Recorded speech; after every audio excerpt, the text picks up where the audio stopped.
How's it going, everybody? Welcome to the channel. This is Big Daddy Dave, and this is the post-episode 19 live stream. How is everybody doing tonight? I hope you're having a fantastic night so far.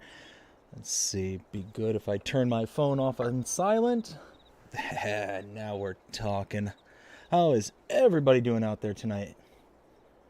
We are, let's see, just putting away some last-minute things here.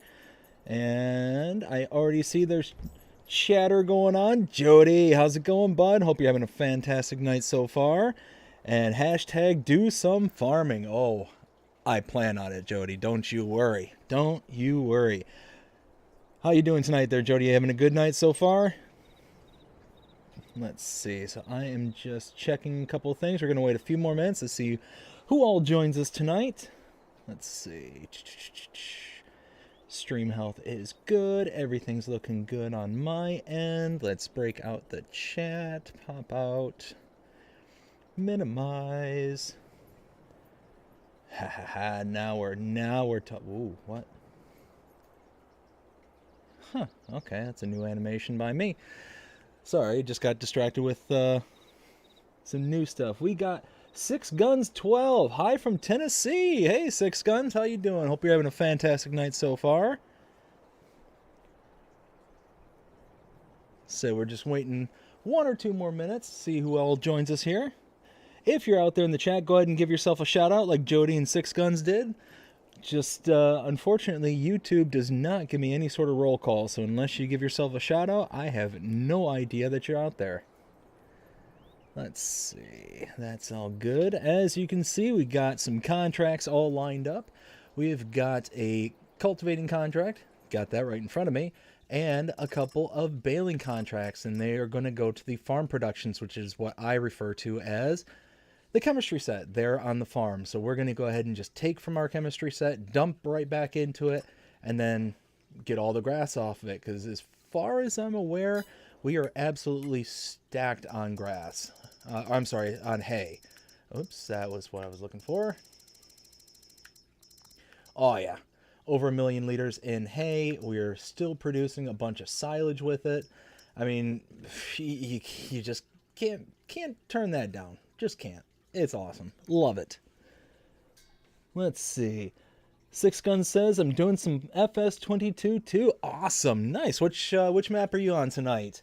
We're here on Maypole Farms, and we are just rocking and rolling in this series. Like I said, this is post episode 19 or Let's Play series. Let's see. Jody says playing Alma, Missouri map. Nice. Love that map. Such a good map. Let's see. It is 9:33, so let's go ahead and get this party rolling. Like I said, we got a cultivating contract here. Let's bring this up, and just dawned on me, I don't have any of my stuff turned on like I like. There we go.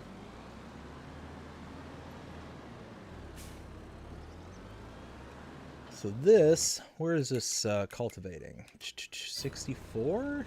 Oh wow, way up north. All right, nice. It's not often that I get to go all the way up north, so when we get to go all the way up there, it's kind of a treat. Kind of a nice little journey. Oh, hey, not in America. I'm in Ireland. Drive on their side of the road. Oh my god. Could you imagine? Could you imagine just driving down the street, you know, Ireland, whatever, wherever, and just all of a sudden this big, massive tractor just comes barreling down the street and it's like, doot-de-doot-de-doo, how's it going, everybody? Wonderful day. Oh my, No, not not something I would look forward to. Ooh, that would be a bad day. Because let's face it, I'm pretty certain that, oh hey, dog, right in the middle of the street. Let's face it, I don't think that tractors are the most what's the word, agile vehicles on the road. So I'm pretty sure that if push came to shove, I'm pretty sure that you're gonna have to be the one that's kind of ducking and dodging out of the way long before they even consider it. I mean, that's just kind of my thought. Maybe a theory. Oh, yeah, look at that. See, I am learning this map. Ah, love it. 'Cause it's just, I think I'm learning this map. I might have just got cocky and spoke way too soon.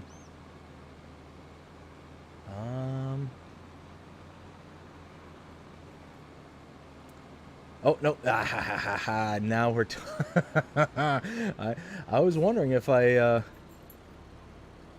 Oh, hey, hey. Maybe I am getting cocky. Oh, hey. Let's... No. Come on.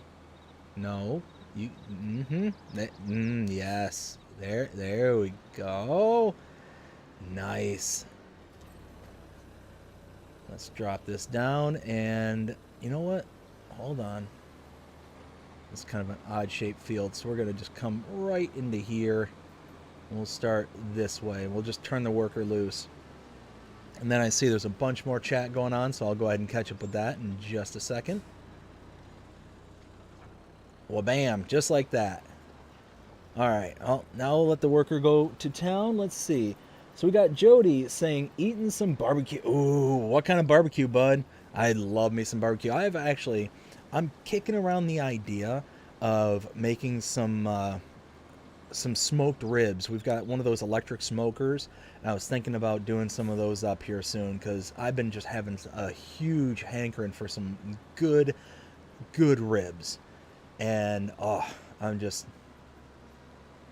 keep telling myself that I'm gonna be a good boy, that I'm just gonna go, I'm not gonna get them, I'm gonna stop it, worker, what are you doing? There's a lot of reasons to be humming and hawing. We're not even 7 minutes into this live stream here, so I don't know what is going on. Let's see, let's go like so. There we go. All right, let's try this again, maybe. But yeah, some good barbecued ribs just right off the smoker. Maybe do the nice 3-2-1 method. You know, the 3 hours in the smoker, let it just like absorb all that smoky flavor. Then do 2 hours in the wrap, and then an hour in the either in the oven or just without the smoke rolling. Oh yes, I feel like my big Homer Simpson impression coming on right now. Oh. Anyways, Six Gun says playing on Nordgrad. Okay, I'm not familiar with that map. It's been hard to drive over the other countries. Barbecue. Oh, Jody. Brisket. Oh, love it. Love it. It'll be hard to drive over the... Yes, okay, I'm with you now. But, oh man, some barbecue brisket. Oh, that sounds good too.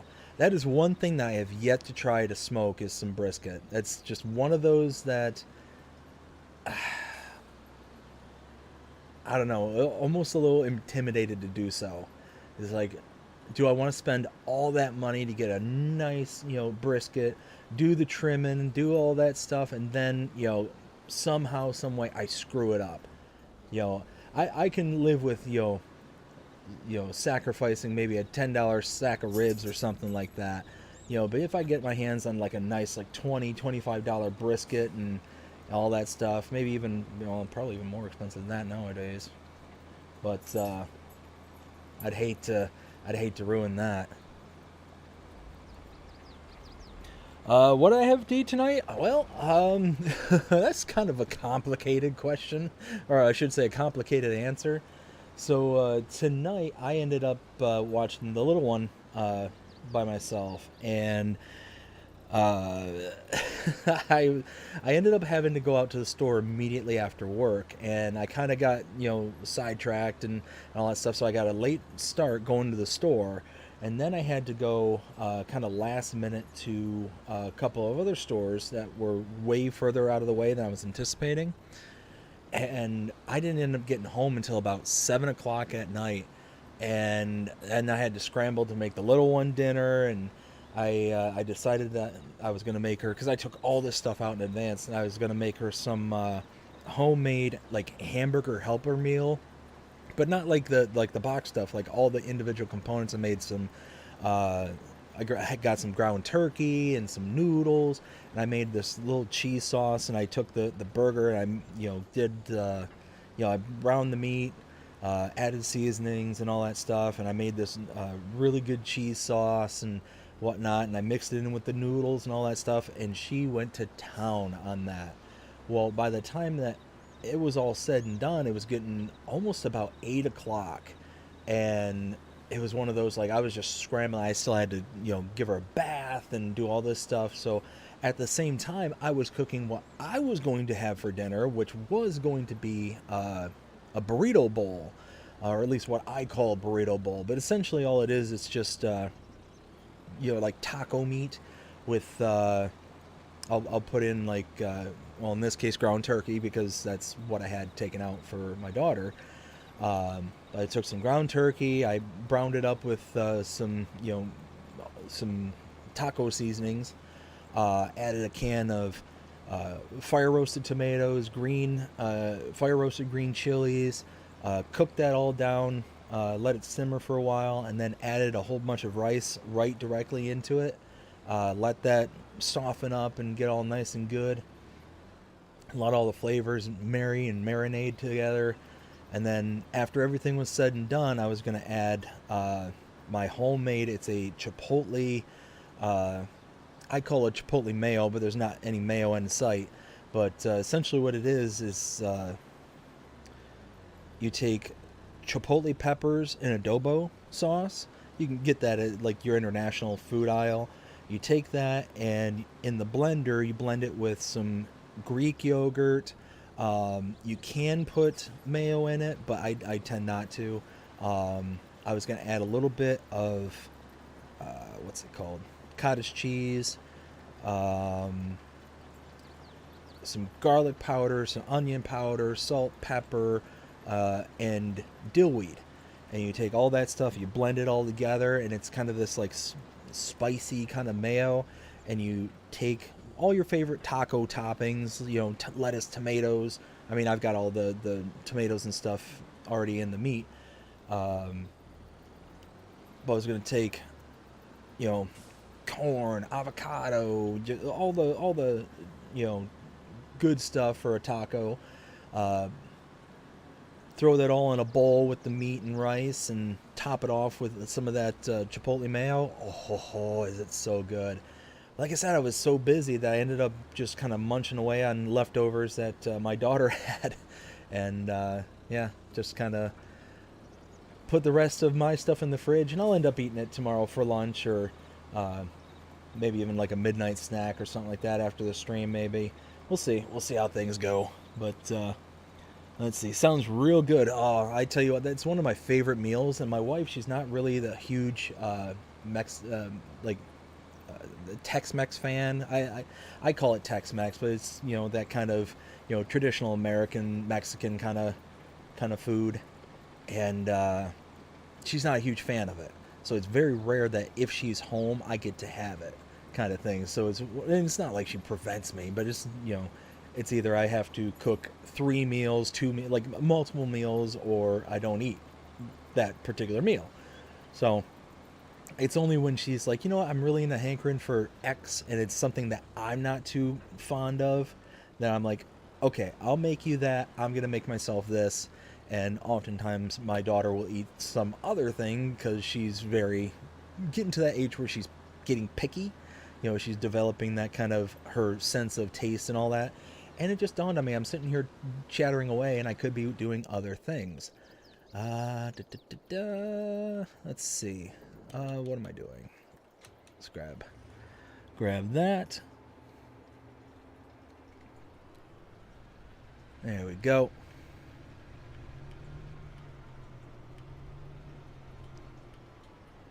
But yeah, I'm not too terribly disappointed that I didn't get to munch on it, because it's one of those kind of meals where it gets better when it kind of sits and all the flavors kind of meld and marry together. Oh, it's so good.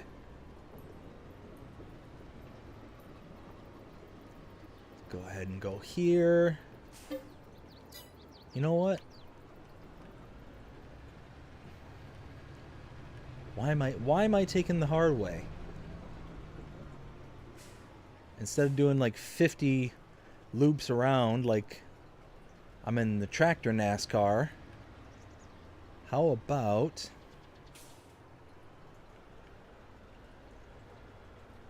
we just do this the easy way?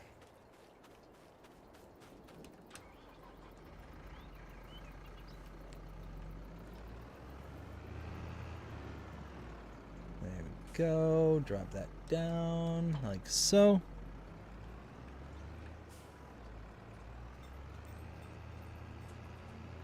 So yeah, this is the cool thing about getting productions right here on the farm, is we can just take out from it and then put right back into it. And with the 200,000 liter capacity global goods pallet, as people who are familiar with my streams are very familiar with me doing. Oh, come on. What am I doing? There we go. Nope. Come on. Oh, no. I require... There we go. I require my release. Let's see. Jody says, what is your daughter's favorite food? Well, her favorite food is anything that comes from a box, it seems like. I mean, right now, probably her favorite thing, the thing that she'll throw least often, are things like, oops, come on, freedom. There we go.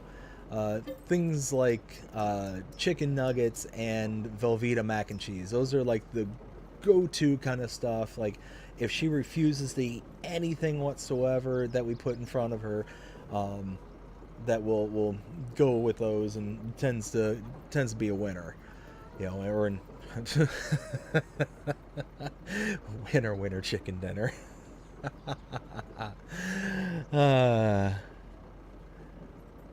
Oh, nice. Watching NASCAR and playing games. There's nothing wrong with that. Nothing wrong with that at all. I used to watch NASCAR way back when, with my dad, and it's just something that I just kind of, I don't want to say I fell out of love with. It's just something I just haven't had time to do. It takes so much time to be able to invest into the race that I just can't make the time anymore. You know, being a dad and a YouTuber, that kind of eats up a lot of your time. So, but it's all good. It is all good. Let's see. So what are the two fields? Oh wow, 52. Oh wow, 52 and 53. Those are big fields. Oof. I mean, that's good though, because they'll just be, you know, real quick, kind of in and out. It's not like it's like halfway across the map or something like that. Oh, hold on one second.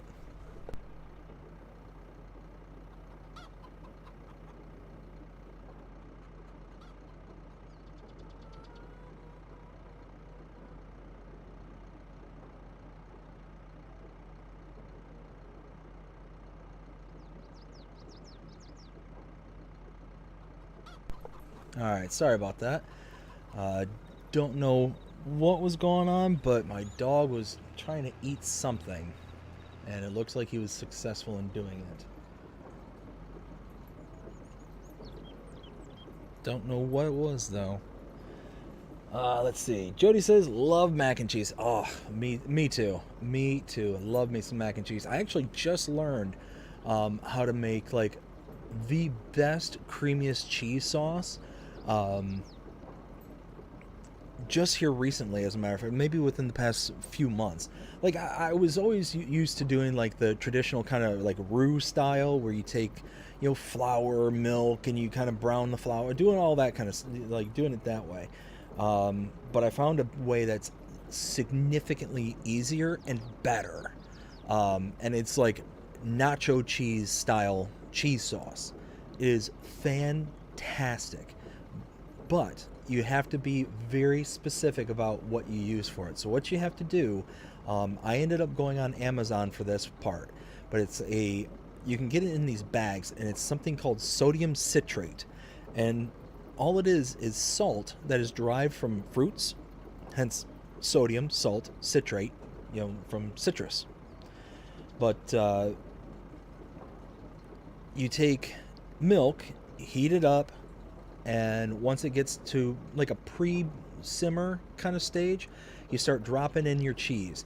And then you take maybe a teaspoon to up to a tablespoon of that sodium citrate, pour that in there, and just let the cheese kind of melt and melt and melt until you get that like nice velvety texture from the cheese. And it's Velveeta style when it's melted. It's that kind of really nice smooth texture, but it's a much better flavor. But you have to use like brick cheese. You can't use bag cheese, because the bag cheese has like extra like flour coating on it to keep it kind of separate so it doesn't stick and bind together into big clumps. Wow, I'm actually shocked that this thing's taken over 200,000. Wait, did it take over 200? Oh yeah, no, that's cultivating. Oh wow. Wow, 200,000 liters only got 78% of one contract. Whoo, that's a big field. That's gonna be a lot of grass off of that field. Anyways, but yeah, it's that like nice Velveeta texture, that melted Velveeta texture, but with a significantly better flavor. Now, don't get me wrong, I'm a fan of Velveeta, but this is like a whole nother level, because you're taking like actual legitimate cheese. It's basically just a version of American cheese. And what's really cool about this stuff, if you make this cheese sauce, right, and you want to have your own American cheese, like make your own American cheese, like the cheese slice, like Kraft, take that same recipe I just said, take that and then put it into a container and put it into your fridge, let it harden overnight, and then the next day take some kind of like dental floss or something like that, and you can just run slices, and you've got yourself homemade American cheese. And just next level good, next level stuff. Absolutely love it. Let's see. Jody says favorite driver is Kyle Busch. I've been watching it for almost 4. Oh wow. Yeah, Kyle Busch. I mean, there was so many different drivers I used to kind of follow. Kyle Busch was one of them. His brother, I wasn't too crazy about. Kurt, wasn't too crazy about him. There was, oh goodness, now I'm gonna really. I mean, I used to watch it a long time ago with my dad, and I used to watch it when like Dale Earnhardt was around, senior, ended up watching the crash and all that. I ended up watching it afterwards for his son, and just kind of, all that stuff. But just long time ago, when I was like consistently and regularly watching it, and then just would catch it periodically and all that. I'd keep up to date with the seasons, and who'd get into the championships and all that. But then here recently, like I said, just don't have the time to really invest into it anymore. But let's see, we've got Jody says my dog loves eating oranges. Oh yeah, it's funny, all the all the things that pets and whatnot that they'll eat, and what things they'll kind of turn their nose up to. My dad, he has 2 dogs, and one of them, the older of the 2, she's really weird. Like, a normal dog, you offer them a treat or something like that, they perk up and they're like, oh boy, treat, and the wiggle butts, activate and all that stuff. They're super excited kind of thing. Not her. She is just very, very weird, very, very picky about what she eats, and I've yet to find a treat where she doesn't just kind of accept it, walk into the next room, and then drops it, and then just walks away. My dog's absolutely, like, she will want the treat, like she'll take the treat, but she'll just walk away, drop it, and then walk away from it. Like she's almost like she expects to be able to come back to it later, kind of thing. But even at, you know, my dad's, she knows that she can't put it down because the other dog's gonna get it, kind of thing. So it's like almost like she's taking it as like a I don't know, a peace offering to the other dog, kind of thing. So who knows? Weird dog. Let's see. Jody also says, "Tell me the recipe. Write it down." Which one? The cheese sauce recipe?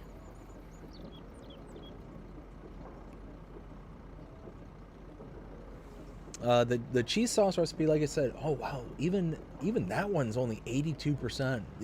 Wow, so that's 400,000 liters of hay. That's insane. That's just 2 fields. So imagine this. If this took over 200,000 liters, it's probably going to be around 250,000 is my guess when it kind of finishes the contract or finishes the delivery portion of the contract. Imagine just how much I'm going to get from the actual contract itself, from the fields itself. That's going to be next level, the amounts. Ooh, maybe that's what I ought to do. Maybe I should bale it and reset the bale counter before actually baling it, so that way we can actually see what kind of volume we're going to be dealing with. Because you figure it's going to be well over 400,000. My guess is probably around 550, maybe 600,000 liters worth of product. Maybe, I don't know.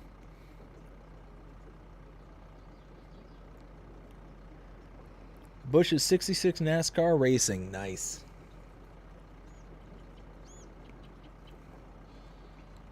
But yeah, the cheese sauce recipe, like I said, that one's super simple. It's just, it's like I said, it's got to be brick cheese, like it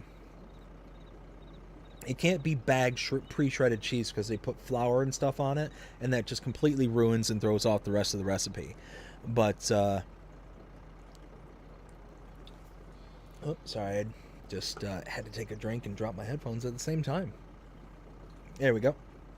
But you use a cheese brick, and you got to get this stuff. Like I said, I got it on Amazon, but I've seen it very sparingly out and about places. I've not seen it like any local grocery stores. It was some specialty store I'd walked into and just kind of passed by and then recognized it later on, like remembering what it was that I saw from the store previously. But it's called sodium citrate. And like I said, it's just salt that's derived from fruit. Specifically like citrus fruits. And oh, there it is. All right, so about 200, we'll say about 440,000 liters is roughly what it took. Now here, let's go ahead and pop that there. Oh yeah, this is rocking and rolling. Nice. There we go.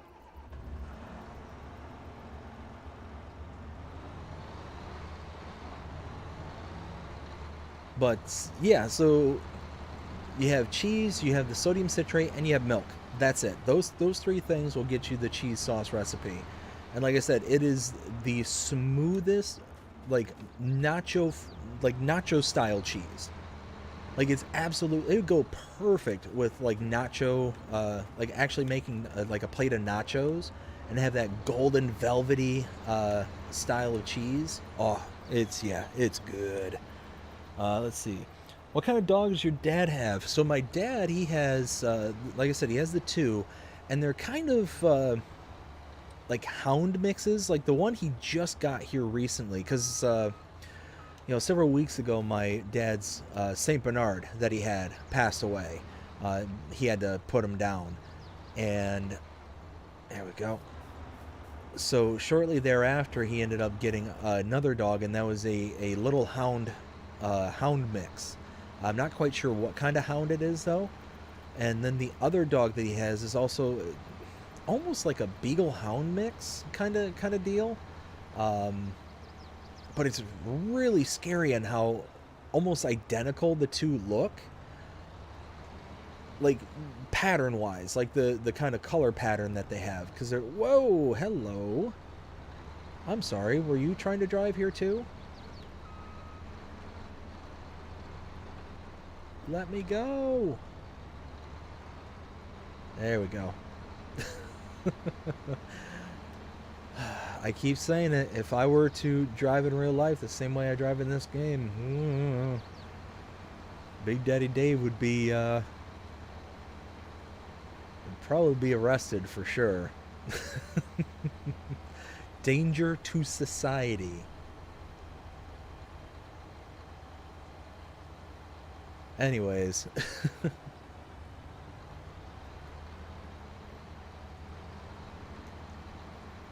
Let's see.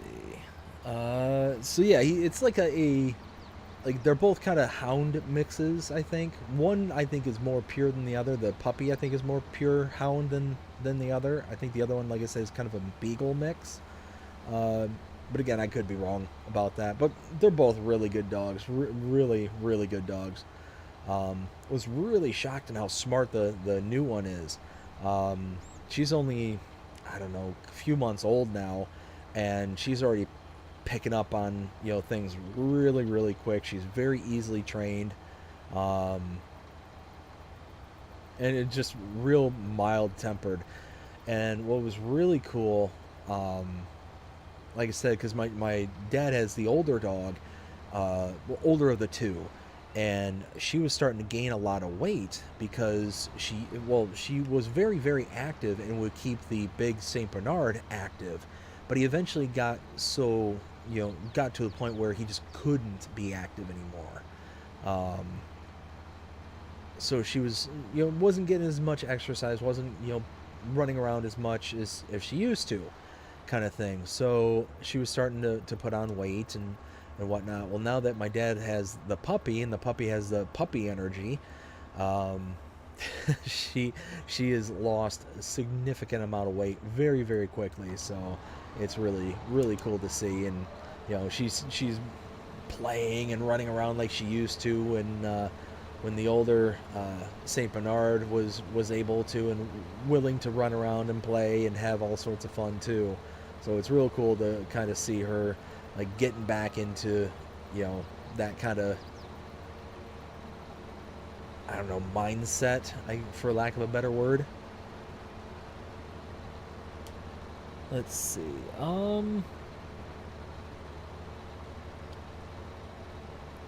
Jody says my Boston Bulldogs oranges are the.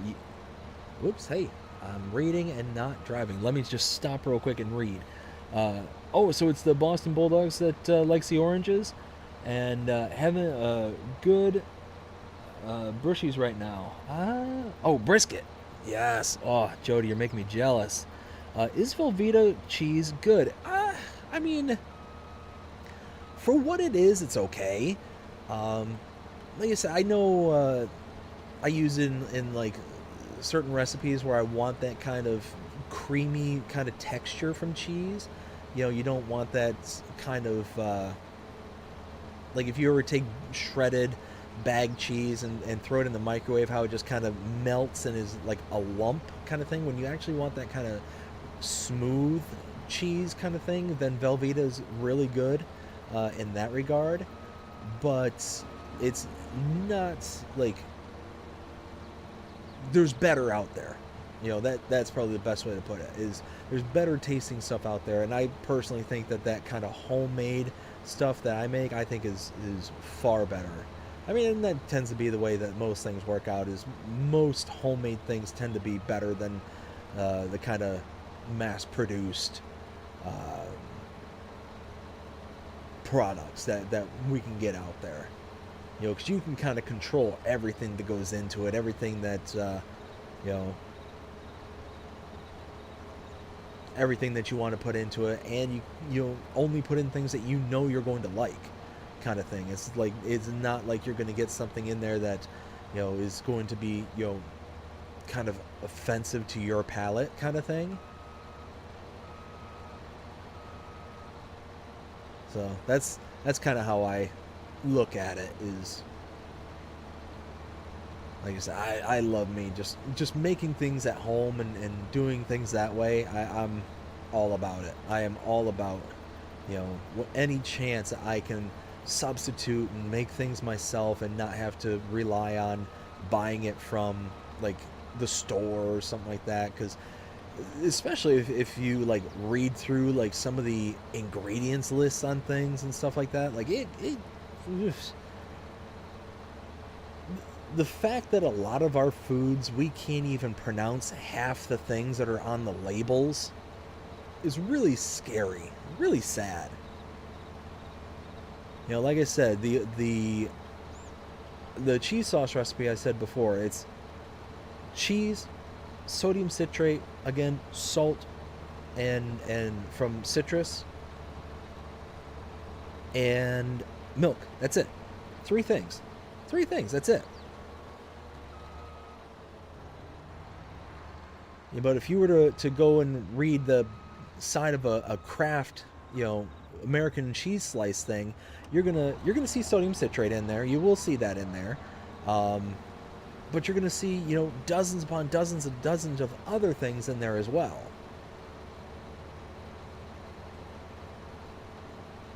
And that's it. Just not good. Not good. Like all these preservatives and all these things that are just no. And don't get me wrong, I'm not one of those hardcore kind of everything has to be natural and freshness and da da da da da da. No. I'm not like that. But any chance that I can kind of take something out of somebody else's hand and do kind of quality control, we'll say, it's worth it.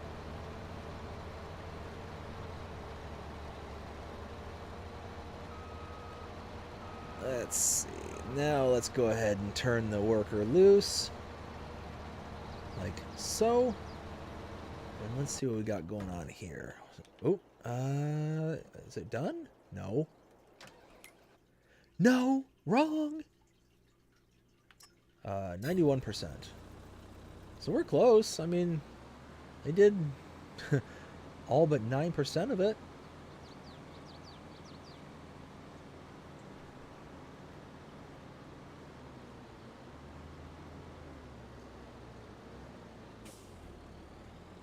Close enough. Let's see. What do we got here? We got Jody says sorry for his loss. I appreciate that, bud. I do.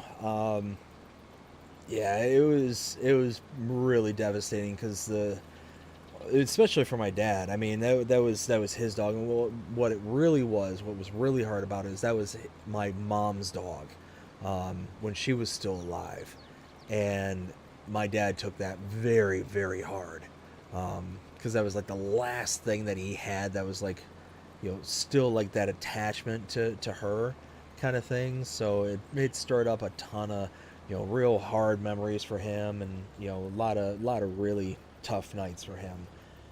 But he's doing a lot better. He's like I said, he went out and got this other dog, and because the older dog that he has of the two, she's not old or anything, but she's older than the one he's got now.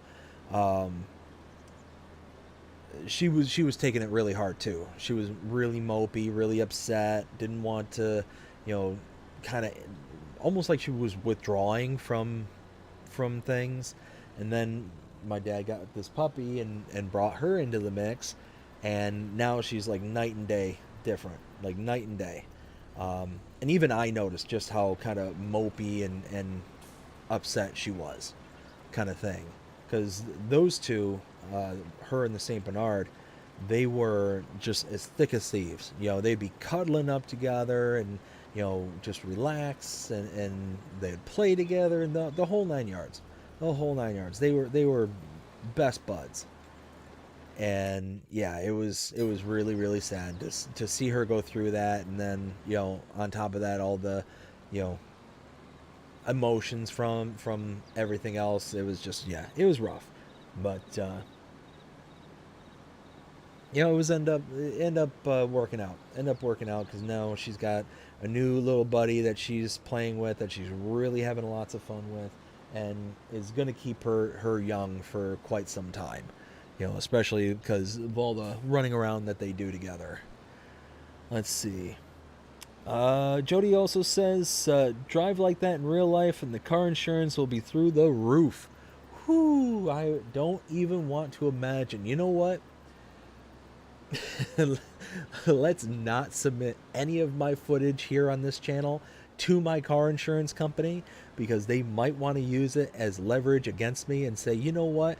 We could imagine that you would drive like this in real life, and therefore we are going to raise your rates up to 1,000%. I could see them do it. I could see them do it. Any excuse to get more money out of you.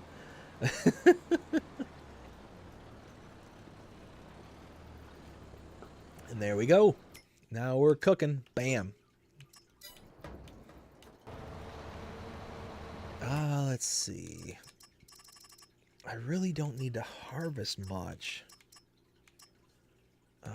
Carrots. I mean, I could do carrots, but I really don't have any place to store them. That's the only problem.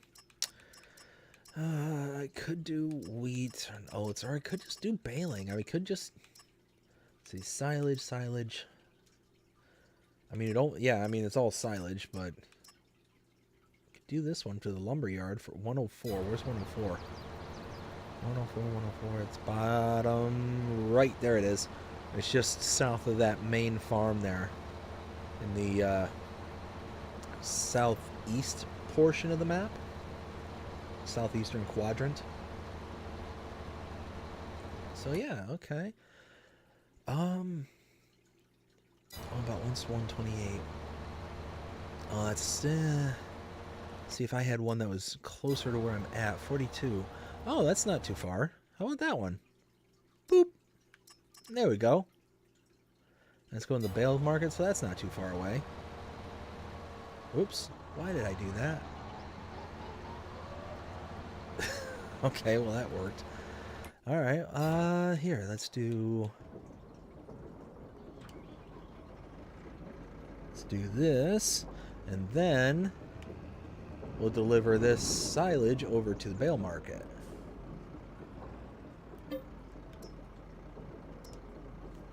Now, this isn't going to take anywhere near as much as the other product did, so that'll work out just fine.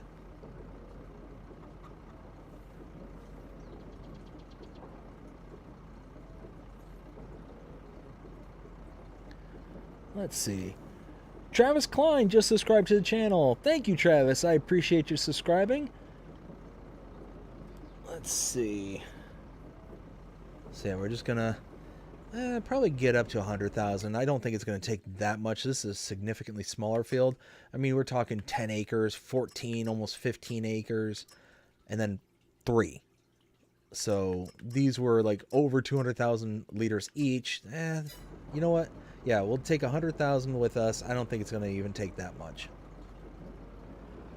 There we go. So bale market is over in this direction. And as we drive over, we're going to put a little bit into our cow machine right here. Just bloop, quick blip on the radar there. Whoa, easy. You see all the work we got done across the street there. And over here, all the fields are up and running, ready to go. We've got the beet field over in the corner, and I'm not paying attention where I'm doing. So yeah, the beet field, I mean, all 3 of those fields are up and running. Now the only things that I have left are the 2 corn fields that I have, one behind the farm and one over by the sawmill. So those 2 in particular, I'm going to chaff. Like I said, I'm going to eventually purchase a harvester. And I think, this is the bale market right here. Here, let's kind of come at it at this angle over here. There we go. But like I was saying, it's one of those where I could... I think I can chaff it now. I think it's in the stage where I could chaff it and get the full product yield. There was a video I watched from driver Was it Driver 53? Is that his name? Now I feel bad. Driver. Hold, please. Yeah, Driver 53. They produced a video as to when was the earliest that you could actually. Oops. When is the earliest that you could actually harvest or chaff corn and still receive the same yield? Like, do you have to wait until it's fully harvestable before you can actually turn it to chaff and kind of go from there? And he found that it was either the third or fourth growth stage where you could harvest it or you could turn it into chaff and still get the full amount of yield out of it. So it's one of those, I think we're at that stage right now. We could turn it to chaff right this second and get the maximum amount of yield.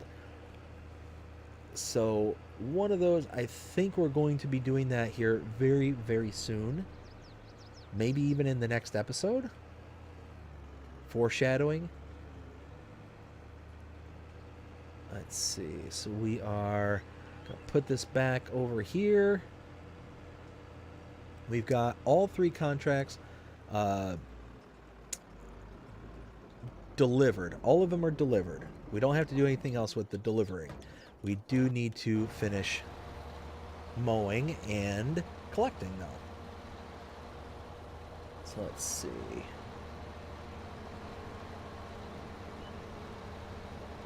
There we go. We got all that. Let's see. So Jody says, now that dog's in heaven with... Yes, absolutely. Yep. Jacob was his name. And yeah, he's up there with her now and keeping her company. So that was something else that we kind of, told ourselves as well, as to kind of help with the passing and all that. So it was, like I said, it was tough. It was very, very tough on everyone, because he was the goodest of good boys. He was the most gentle, sweet dog, and he was just a big, lovable oaf. About the worst thing that you could say about him is, just like Beethoven, he was a drooler. He would drool everywhere. I remember my dad, he went on vacation a while back, and he went on his first ever cruise. This would have been, I think, whoops, hey, no, drop. There we go. This would have been at least about a year ago, I think. And my wife and I, to surprise him, we ended up going over to his place and kind of picking up around the house and whatnot. And we ended up like washing down the walls and all that stuff. And it was just wild. It was just absolutely wild, because you'd find all these little, because he had a really bad habit. Jacob had a really bad habit where he would take a drink of water from his water bowl, right? And as he would take a drink, immediately after, he would want to take a big drink and then shake his head around like he was trying to clear out all the excess. And of course, by doing that, slime and slobber would just fly everywhere. Like I said, it was just like Beethoven, just very stereotypical Beethoven kind of behavior. And it used to drive my dad nuts. It used to drive him absolutely nuts. Because he would just clean up, or he'd just do something, and all of a sudden, boom, just a big old wad of slime just hanging from places where slime ought not to be hanging. And I remember one time my dad was watching a football game, and Jacob, he went to go get a drink as he normally does, and it was wild too, because he would always want to get a drink right before, like, if somebody were to show up to the house, he would see people would come in, he'd go greet them really fast, and he'd go get a drink, get a big old drink, and then he'd want to get more attention. And of course, he's getting you all wet and sliming and all that stuff, and he was just so excited and so happy to see you that you just didn't mind. You didn't care. you just kind of grew to love it, kind of thing. So it is what it is, kind of thing. But yeah, he was the goodest of good boys, and we miss him. We miss him a lot. But definitely up there with my mother and keeping her company. I definitely think that. Benji, good evening, BDD, and everyone. Good evening, Benji. How you doing tonight? Hopefully you're having a fantastic day so far. Jody says he's a crazy driver with a tractor. Yeah. We'll say that. But it's not limited to just tractors. Have you seen me drive with have you seen me drive with the Land Cruiser or whatever that truck is that I have at the farm? It's not a pretty sight. Oh goodness. That's the thing, is I don't hit the brakes. That's ultimately what it boils down to. If I were to, slam on the brakes every once in a while and drive like reasonable, then I would be, far more cautious. I wouldn't be hitting as many things as, for certain. But like I said, I think in the next series, I'm kicking around the idea, like I said in the last stream, of doing a more first-person view, like Let's Play series where everything's recorded in first person, doing everything from in-cab. I think that would kind of be, it would be a challenge. It would be a big challenge. I know I'm going to mess up a lot of things, but I'm also thinking about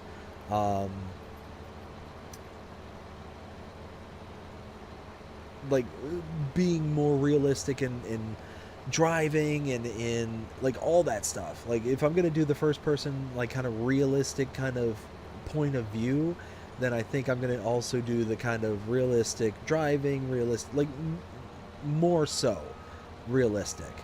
Not to the point where it's gonna be so slow to make any kind of progress on anything, but I mean it's gonna be one of those where it's gonna be, like I said, a challenge. I think it's kind of going to be a self-imposed challenge. I think it would be kind of cool. Let's see. So we're going to do like what we did in the last field, where we're going to make a couple of paths along the edges, and then we're just going to turn the worker loose. There we go. This ought to be enough space on both ends.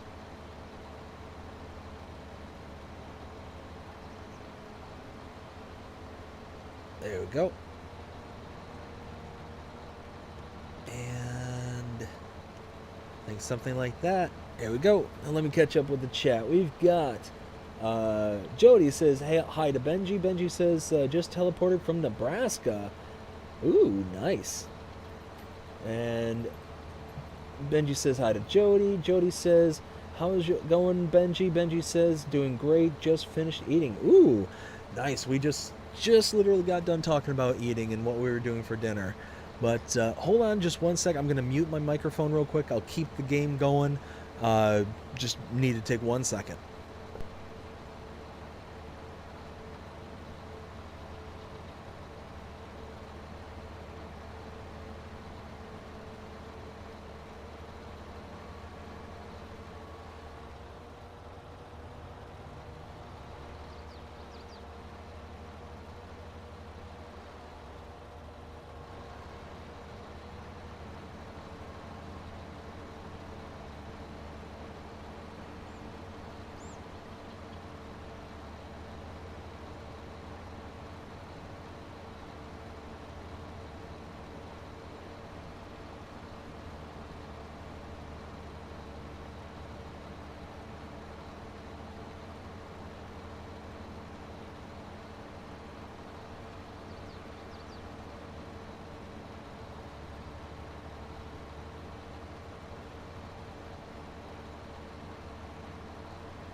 Alright, so sorry about that.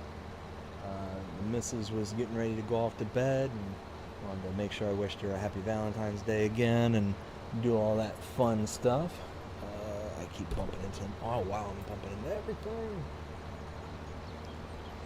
Also, my brother-in-law is leaving tomorrow. He's actually having to go to the airport at like 4 in the morning tomorrow. So it's been, just going to be a busy day for my wife tomorrow because she's got to wake up super early to take him up there, and yeah, it's going to be fun stuff. But yeah, like I said, one of those just had to say all the good nights and all that. Let's see. So we've got, I think I left off with Jody saying, how's it going to Benji? Benji says, I'm doing great, just finished eating. And he said, I'm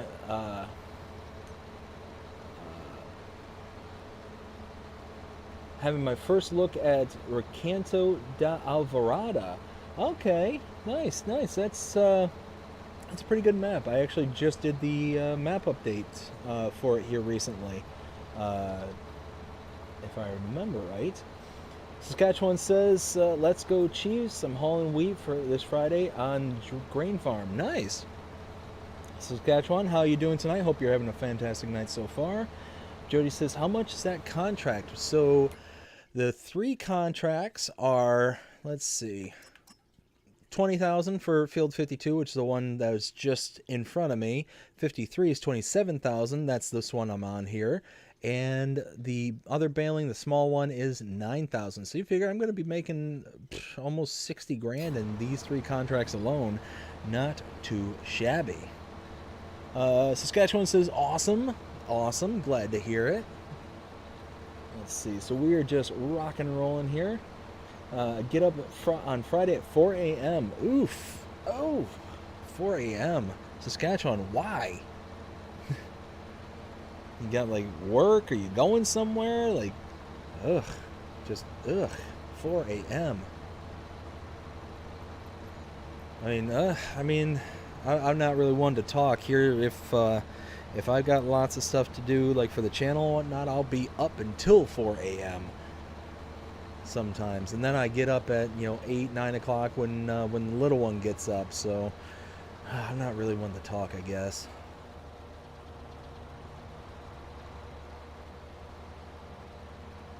Oh, I didn't know that, Saskatchewan. Maybe I did know that and just never really kind of clicked. Because I'm a real grain farmer, that's my job. So, hey, okay. Well then, you know what?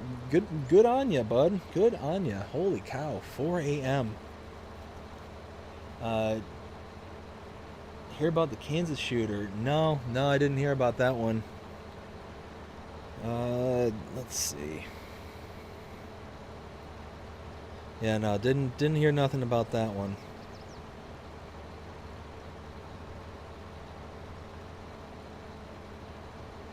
Holy smokes, what is going on? There we go.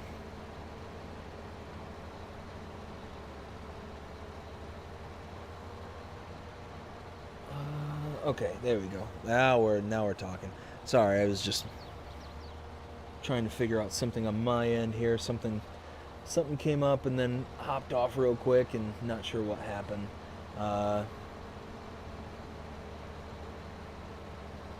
Saskatchewan says, thought the Niners to win. Yeah. I actually ended up watching the Super Bowl. It was the first time I watched a Super Bowl from start to finish in quite some time.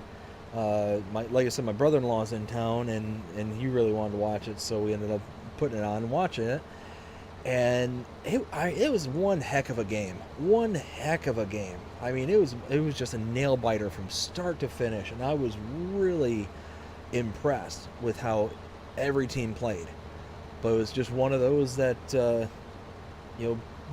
nobody could take advantage of their opportunities. Especially on the offensive side of the ball. And San Francisco, I mean, they were freaking dominating on the defensive side for a good chunk of that game, and then just all of a sudden, because they couldn't convert offensively, they just ended up, succumbing to succumbing to the offense of Kansas, to the Chiefs. So it's just, you know, not much they could do about it. And I was really rooting for the Niners. I was really rooting for them.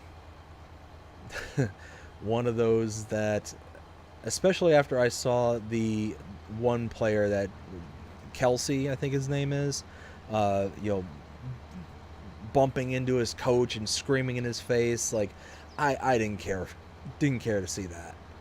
So that I kind of got turned off by that, and just like nope, that solidifies it. Let's go San Francisco. Let's do this. And I was a wee bit disappointed. I don't know, one of those, if you're not able to keep your emotions in check well enough to where you feel the need to go bum rush some 60-plus-year-old man kind of thing, and you're, you know, this 20, 30 something year old, you know, in the prime of their life, and pretty much bullying, you know, somebody who's towards the latter half of theirs, like, no, not my cup of tea. Let's see, 42. I think I can get to it from here.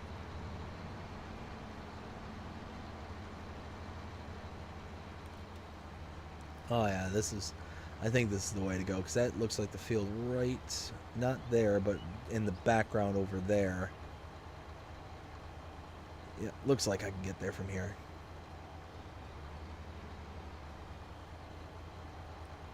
Oh yeah, look at me go. Like I said, it's like I know what I'm doing here.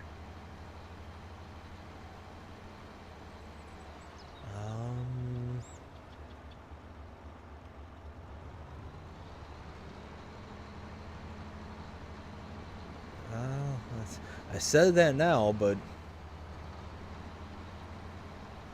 oh, there we go.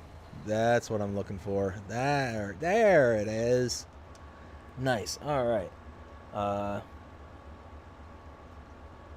Saskatchewan says, I have to start over 16x map. Terrible. The final games are the best. You know, it was a really good matchup between two really competitive teams. And I tell you what, like I said, it was the first time that I watched a Super Bowl in quite some time. But that one there, like, really glad I saw it, because it was a nail biter just the whole way. Just a good competitive game the whole way through.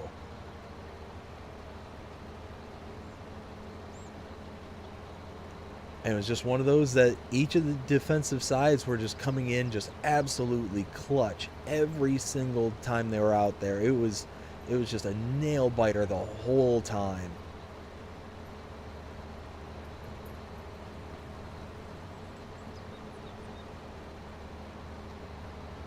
But no, another reason why that scene with Kelsey kind of rubbed me the wrong way is, you know, I used to play sports all the time when I was growing up. I used to play football, baseball, hockey. I mean, the whole 9 yards. I if it was in my local area, I was in it, kind of thing. And sportsmanship was a big one for me. I always hated trash talking. I never could stand it, kind of thing. And I would explicitly, whenever I would see somebody who was just trash talking or doing something like that, they were my target for the rest of the game, kind of thing. And I remember in particular, there was one game, this is way back in the day, when I played baseball. And whoa, easy. And the catcher of this other team was just one of those loudmouth kind of individuals, just, you know, writing checks that their performance couldn't cash, kind of thing. And they're sitting there just talking all sorts of garbage behind the plate, and every time we'd come up to bat and whatnot, just one of those where it was just ridiculous. It was all talk and whatnot. Anyways, so I got up to bat, and before stepping into the plate, I looked at them and said, "Yo, be prepared because I'm going to hit this one and hit it good. And then he's just sitting there the whole time, just running his mouth, just doing all sorts of smack talk and all that. And on the third pitch, I end up belting one right out to center right field.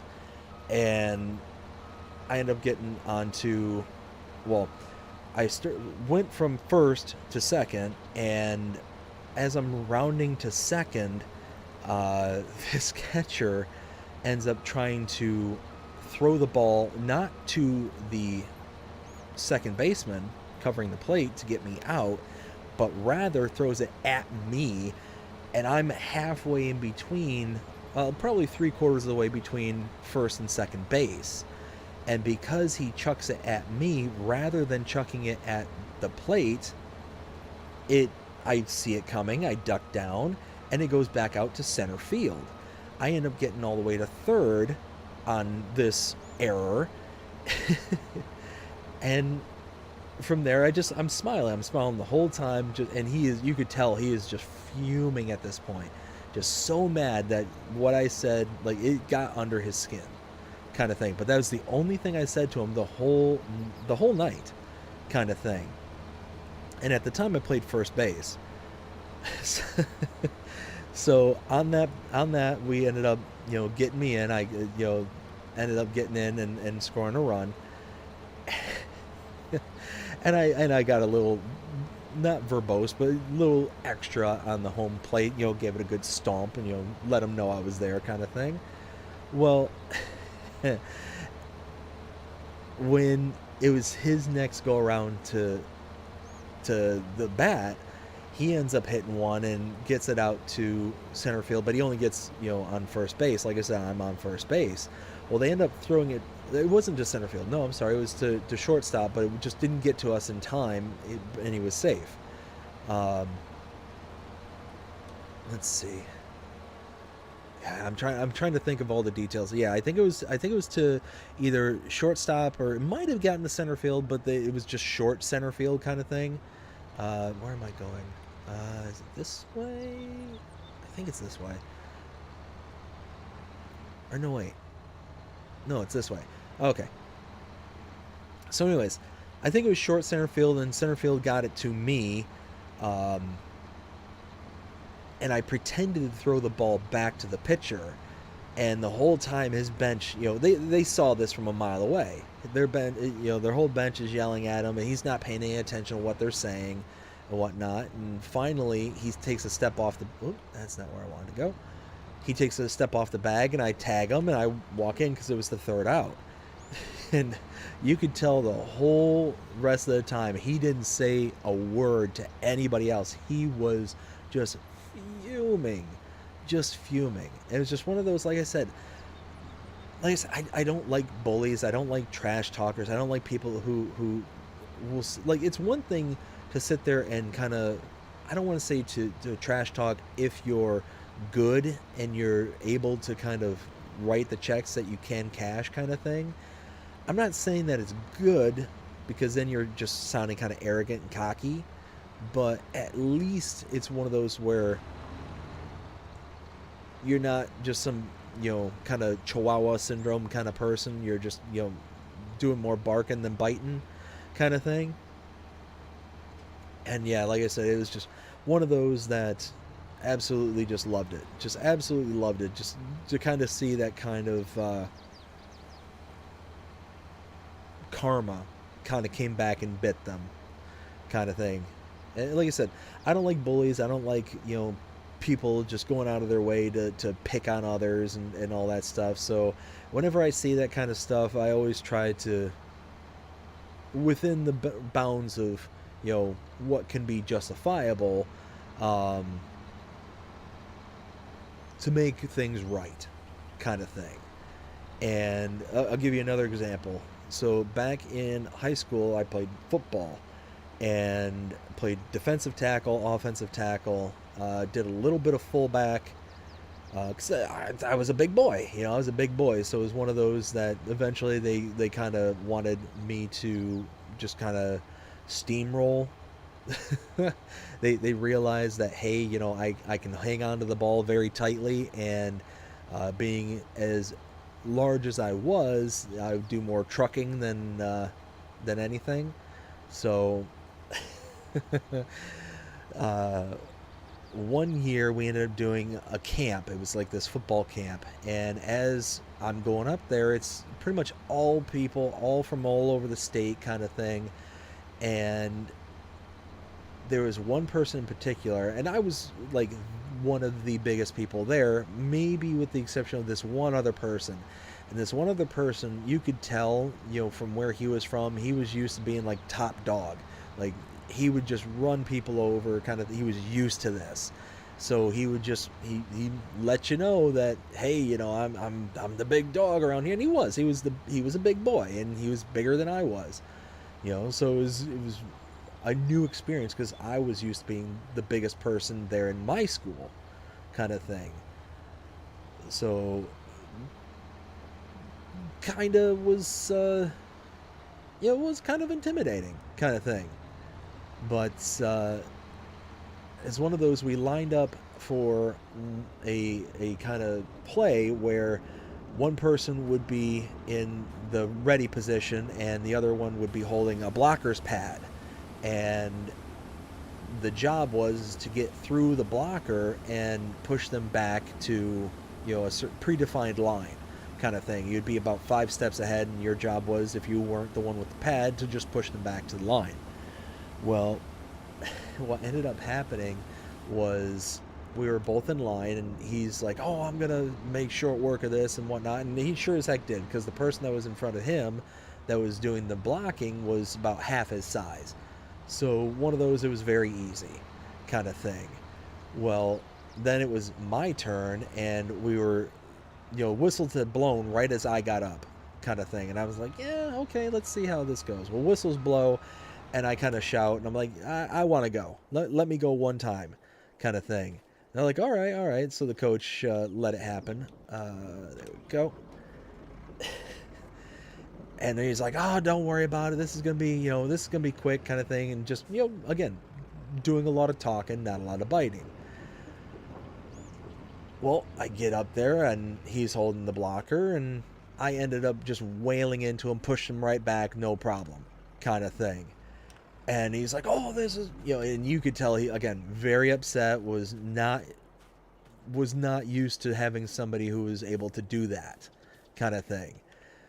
So he said, oh, I want to turn, kind of thing. And sure enough, we switch roles, and and like I said, this guy had been doing this all day, just kind of trucking people and just kind of getting away with, having his way with things. And I'm there with a blocking pad, and I'm not budging an inch. I'm actually pushing him back at this point. And, oh, you could tell he was just so angry. He was cursing up a storm. And this is back in high school, and when it was still relatively inappropriate for kids to be, cursing and whatnot. It was pretty uncommon still, even in my day. I mean, with certain kids. For the most part, but I feel like kids nowadays are all, F this, F that, kind of far more inappropriate than probably what they should be. But but yeah, no, it was funny because after everything was said and done, like I said, and he'd been getting away with this all day with so many other people. So when people saw this, they were like, "Oh, that's so cool," and they made a big deal out of it, and it was cool. It was kind of nice to be the, I don't want to say like center of attention, but just kind of the person everybody was cheering for. It was cool. It was a cool experience and a lot of fun.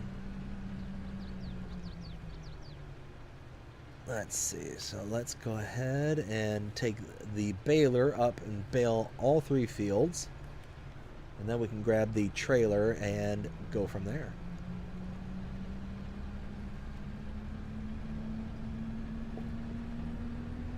So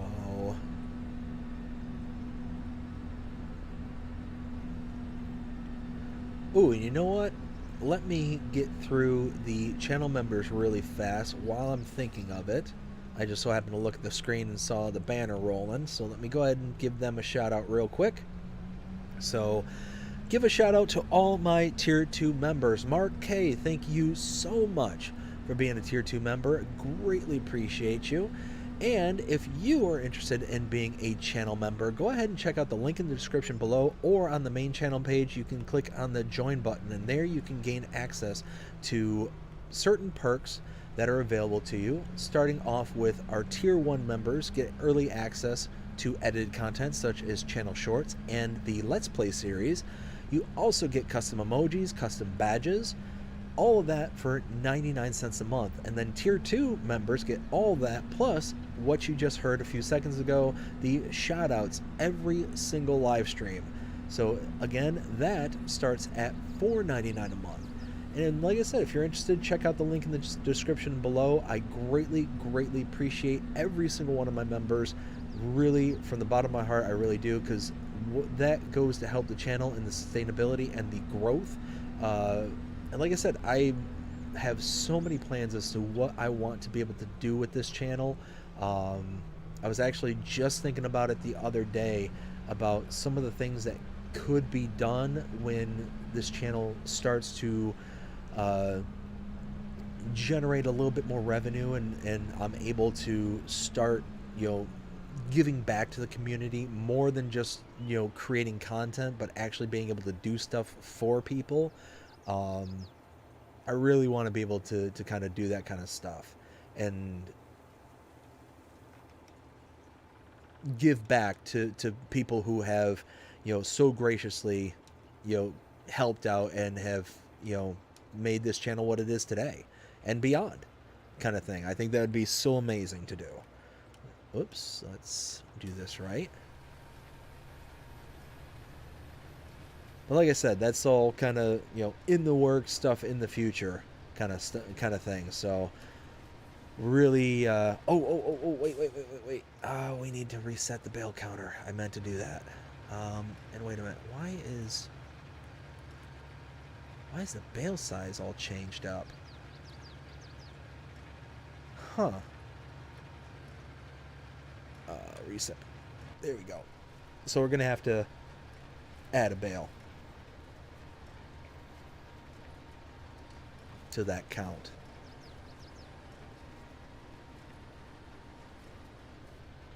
Oops. Let's get that little bit in the corner there.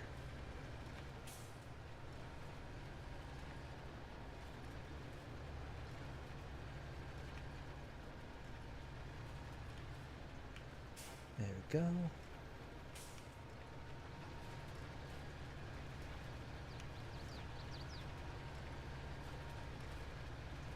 Let's see.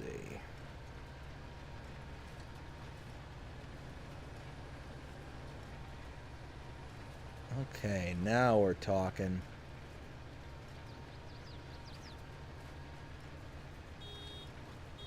And drop that down like so.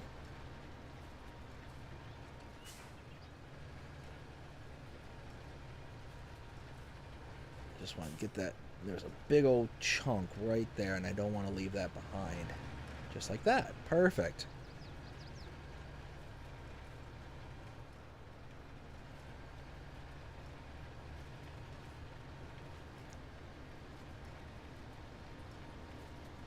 But yeah, that's something I wanted to bring up on stream tonight. And I don't know if this is just me that's observing this, but are people getting worse at driving?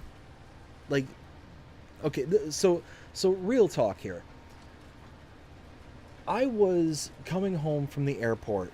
It should have been about a week ago, I think. Give or take, somewhere in that ballpark. And on my way home, there's a stretch of road where the highway kind of breaks off and has its own express lane. And the lane is dedicated to just skipping all the off-ramps and made to where you just use it if you don't need to get off on any of the off-ramps anytime soon, kind of thing. And that's it. It's just a single dedicated lane for people who are just looking to get, out of the hustle and bustle and drive north kind of thing, or north and south. Well, I'm in this lane and I'm going every bit of 5 to 10 miles an hour over the speed limit. Let's just say about 7, just for sake of argument. 7 over the speed limit. And all of a sudden somebody comes flying up behind me. I mean, just absolutely just like racing up behind me. Made me look like I was standing still. That's how fast they were going.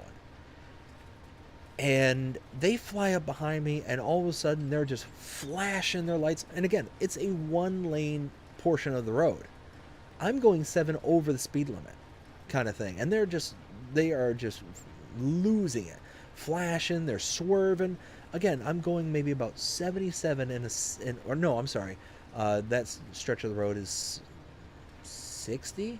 So I was probably going like 67 in a 60 at this point. And they are just beside themselves, flashing their lights, and eventually they turn on their high beams and leave it on. Well, it's at that point I'm like, okay, you know what? I'm not messing around anymore. I slowed down to the speed limit. I slowed down to 60, which was probably not the smart thing to do. I probably shouldn't have done that. But it was at that point I was just, you know what? I'm done. I'm done playing nice. I'm doing nothing wrong. I'm going above the speed limit already, kind of thing. This is absurd. This is ridiculous, kind of thing, for them to be acting this way. So I slowed down to the speed limit, and they were not happy about that. And oh well. But it was just one of those, like, really just kind of blew my mind. It's like, come on. Like, if I was going 7 under the speed limit, sure, be upset. Be upset. You know, I get it. I'd be upset too. I wouldn't be acting like that. I wouldn't be acting like flashing my lights, riding with the high beams on and stuff like that. But, I mean, it was ridiculous. And then eventually that single lane road broke out and merged back in with rest of traffic, as it does, you know, later on down the road, kind of thing. And they ended up, you know, I ended up moving out of their way, as I was obligated to do. You know, get out of because it's in the far left lane where that road is. Oh, let me get that little bit right there. And as the lane ends, I get over. And as soon as I get over, they just like fly by me. Just fly by me. And it's like, and they're honking their horn on their way by, and they're all, you know, obviously pissed off. And I'm sorry about that. I shouldn't have said that. They're obviously very upset and whatnot. And it was just one of those where I was just beside myself. I couldn't believe it. And then I'm riding the rest of the way because it's later at night. You know, it's later at night, and I don't know, maybe about 9-10 o'clock at night, kind of thing, because it was late trip back from the airport. And I ended up getting another person behind me, and they start flashing their lights at me. And again, I'm going like 7 over the speed limit, and at that point it was 70 miles an hour, so I'm going like 77 miles an hour at this point. So it's, again, I'm not like going under the speed limit, and I'm not in the fast lane, and I'm just beside myself. Like, what did I do here? You know, I'm looking to see, do I have my headlights on? Do I have my taillights on? Like, all this stuff. Like, is my car on fire? Kind of thing.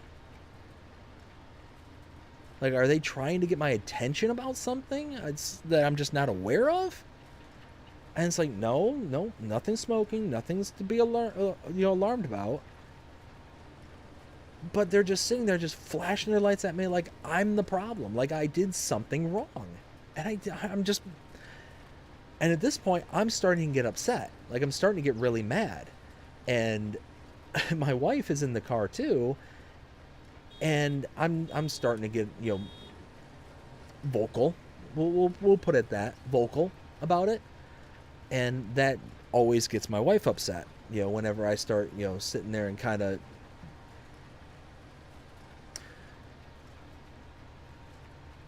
how do I want to put it? When I start, showing my displeasure, we'll put it that way. When I start showing my displeasure, and it was one of those where I'm sitting there, I'm hollering and just getting upset and all that stuff. But it's at night, so they're not seeing what I'm doing, hearing what I'm saying, kind of thing, because I'm in the cab and all that.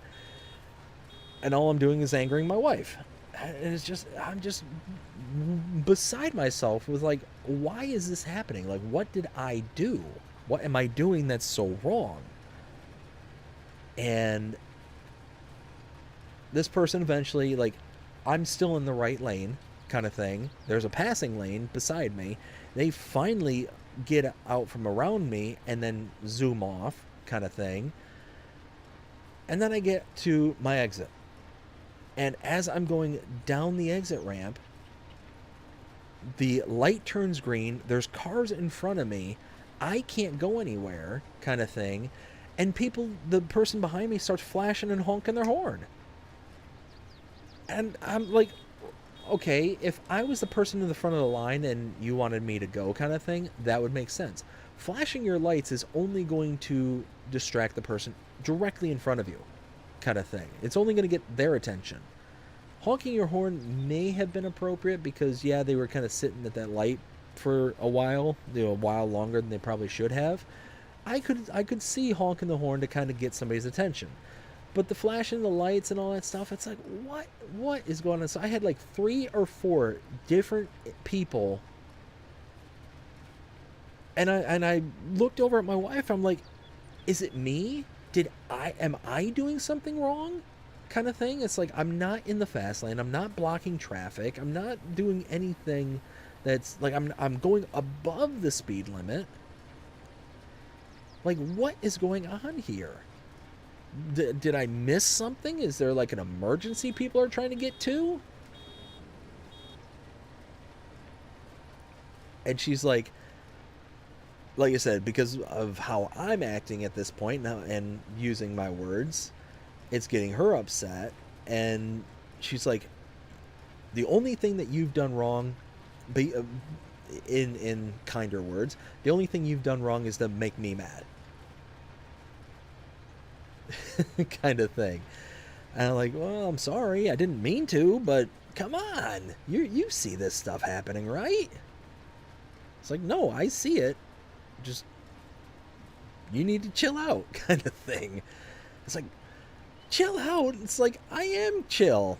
People are making me not chill. Kind of thing. So it's like, oh my goodness, it's like, oh, what am I supposed to do with this?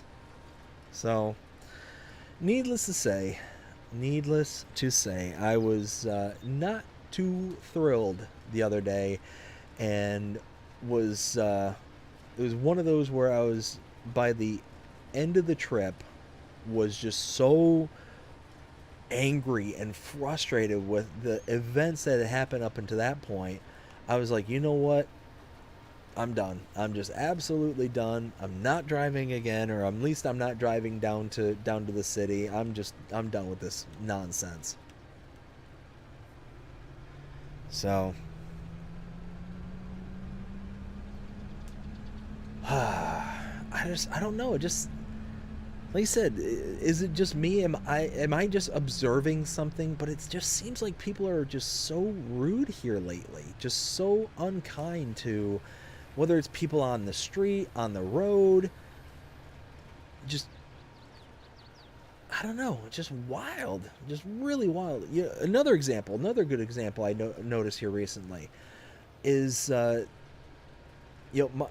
way I was raised is, if somebody's within, a certain distance of you, and you are at a door that is a manual door that you have to open for yourself, that it's always polite, and you should, whenever possible, hold the door open for people behind you if they're within a certain range of the door. Like, you don't have to do it if it's like half a mile down the road, kind of thing. But I mean, if they're, just a few steps behind, kind of thing, then just take the time to, leave the door open for them. You know, it's courteous and makes it to where it's not going to slam in their face kind of thing. Well, I don't know what it is, but here lately, and it's only here lately, normally people are very polite and they recognize, oh, hey, you know, this person held the door open for me, so I'm going to thank them. Well, here lately, I've been getting all these people are just like not even saying thank you. Like almost like they expect you to hold the door open kind of thing. And I'll be honest with you, there was one instance where I actually kind of like almost lost my patience. I almost said something. Like one of those, they walk through the door and just say, well, you're welcome kind of thing.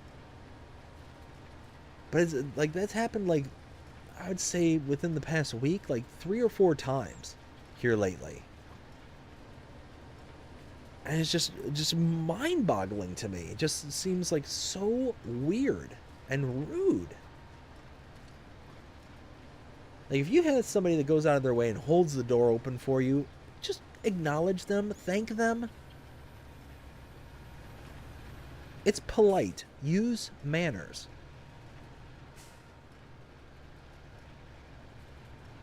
Like I could understand if like some kind of circumstance happened where, you know, you were like the third person through the door kind of thing, and like it just now people are just kind of holding it open as like part of the chain kind of thing for people behind you. But even in that scenario, like if somebody holds the door open for you, just thank them. Just take 2 seconds out of your day and say thank you. I don't know. Is it like, is it because of the internet that people are like this now? Like, are people just so unaware of just general manners nowadays? Is this something like, is this something the way of the dodo kind of thing? Are manners just no longer a thing?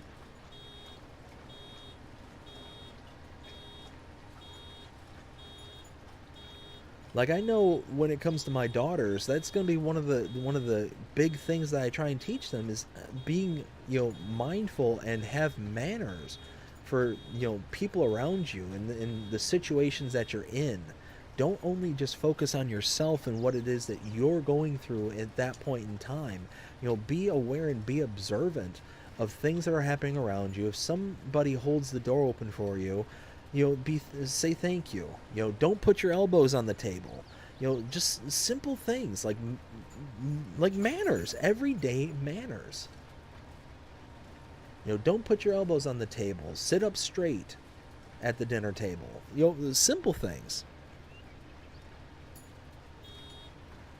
You know, now don't get me wrong. I'm not perfect about things like that, and I'm not sitting there saying that that I follow all of those rules, but I know them. You know, I know of these rules.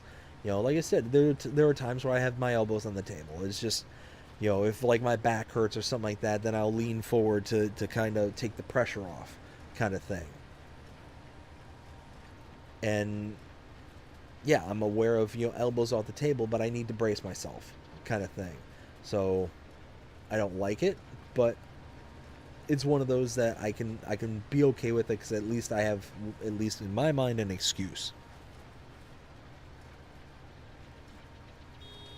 So it just, like I said, one of those where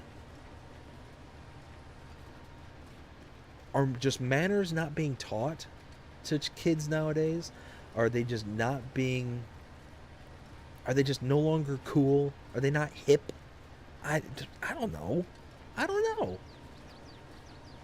But it's just wild and disturbing to me to see, you know, to see these things where it's just general rudeness to people around you.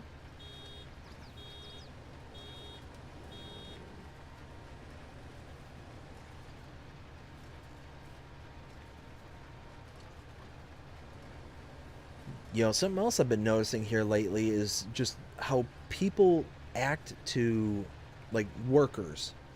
Like, if something doesn't go exactly the way that they expect it to go, in like a place of business, how quick people are to just start lashing out and start like screaming and demonizing the worker behind the counter. And what's really sad is 99% of the time, there's literally nothing that can be done for by that worker. Like they're following procedure or policy that's in place for that specific place of business. There's almost nothing that they can do. And you sitting there and yelling at them is just not helpful to anybody involved, especially you, kind of thing. And I'm just saying you as a colloquial you, like the person doing the combative nature kind of thing. And it's wild to me. It's just absolutely wild to see how people will just kind of lash out and just take things out on people that have no involvement or no ability to change things, to make them the way that person expects them to be. I think I've told this story here on the channel before, but back when I was 16, I used to work at a Target, and I was a cashier at this Target. And at this particular store that I worked at in Michigan, there was a aisle. It was lane number 9. I will always remember this lane for the rest of my life. I'm 40 years old. This is back when I was 16, 17. I worked there for like 2 years. Back when I was, like I said, it was my first job, and it was when I was 16. But there was an aisle there. It was aisle number 9. And in between aisles 9 and 11, there was a pillar. And in this pillar, there was only enough room to get the carts that they used on one side of the aisle, and there was the aisle closest to aisle 9, to where you could put the items on the belt and whatnot. Well, at those times too, there were the big rage for parents were the car seats, but the car seats that specifically would kind of have a base, and they would click in and out of the base kind of thing. And that was like, I remember every single parent that I had interacted with at the store at the time, all of them had them.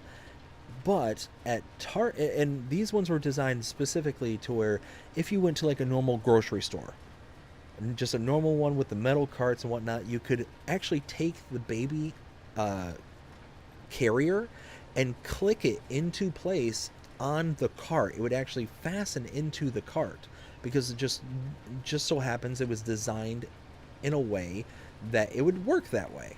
It wasn't designed that way, it just so happened to work like that. But Target, having the carts that they had at the time, didn't function like that. They had the thick plastic, kind of similar to what they have today, but just slightly different designed.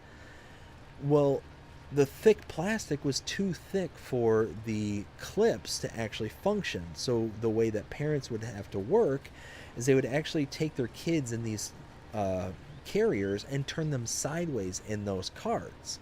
Well, like I said, the aisle was only big enough to just get the cart through. Just big enough.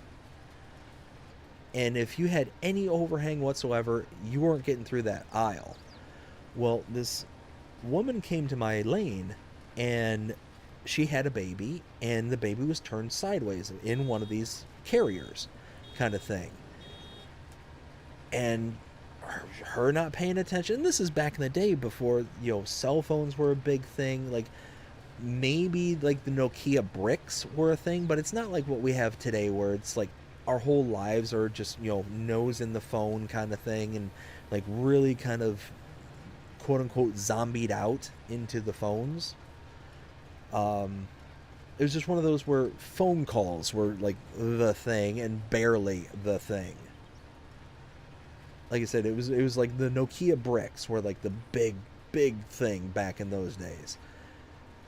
Well, she's walking up the aisle, and she's clueless about whatever's going on in the world around her. And all of a sudden, she comes to this aisle where it's only big enough for the cart to fit through, and she's got the baby that's overhanging. She bashes the carrier into the wall, and it actually flips the baby up and out of the cart. And thankfully, she caught the baby and the basket, kind of thing. She caught it all in one. And, you know, she let out an audible scream and all that stuff, and she just starts tearing into me. She's like, why is this pillar there? Just absolutely losing it. And to this day, I'm not proud of it, but I said what I said, and I looked at her square in the face. I'm like, ma'am, I am so sorry, but when I designed this building, that pillar was not there. Unfortunately, I got overruled. And that, ooh, she did not like me, you know, talking back to her like that. You know, so she's like, I want to see your manager, and and all this stuff. And they end up pulling me aside into the back room and all that stuff. My manager did, and all that. And they look at me and they're like, Dave, come on. What you said was absolutely hilarious, but don't ever say something like that again. You can't talk like that to a customer, kind of thing. You know, because it was also back in those days where it was the mentality of the customer is always right, kind of thing. You know, you didn't get the kind of nonsense that you get nowadays, where, you know, the customer may be right, the customer may not be right, but me, I mean. So it was just, like I said, one of those, like, I never understood what would drive somebody to act like that, to treat another person in such a way as to take out all that anger and frustration and whatnot out on them. Because like I said, that pillar, nothing I could do about it. It was there. It was designed to be there. It was a load-bearing pillar for obvious reasons. But it was my fault that pillar was there, because I was the man in the little red polo shirt.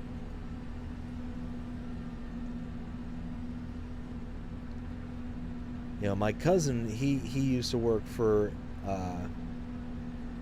for a lot of fast food joints for a very long time, and he would tell me just absolute whoppers of stories. And what's funny is one of those places was not Burger King. But anyways, he would tell me these huge stories of just people just losing it for no good reason. And really, like, he was in fast food up until maybe a few years ago, and was kind of at the ground level of this particular company that he worked for. Them, like, going kind of the more online route where you could do online ordering and stuff like that. And he would tell me all the time that he would get all these people who would call him up, or would show up at the store to pick up their food. Ooh. There we go. Would show up to pick up their food, and then he'd be like, I'm sorry, we don't have an order for you here. And it's because they had a store there, and it was like 1, 2, 3, 4, 5 East Main Street.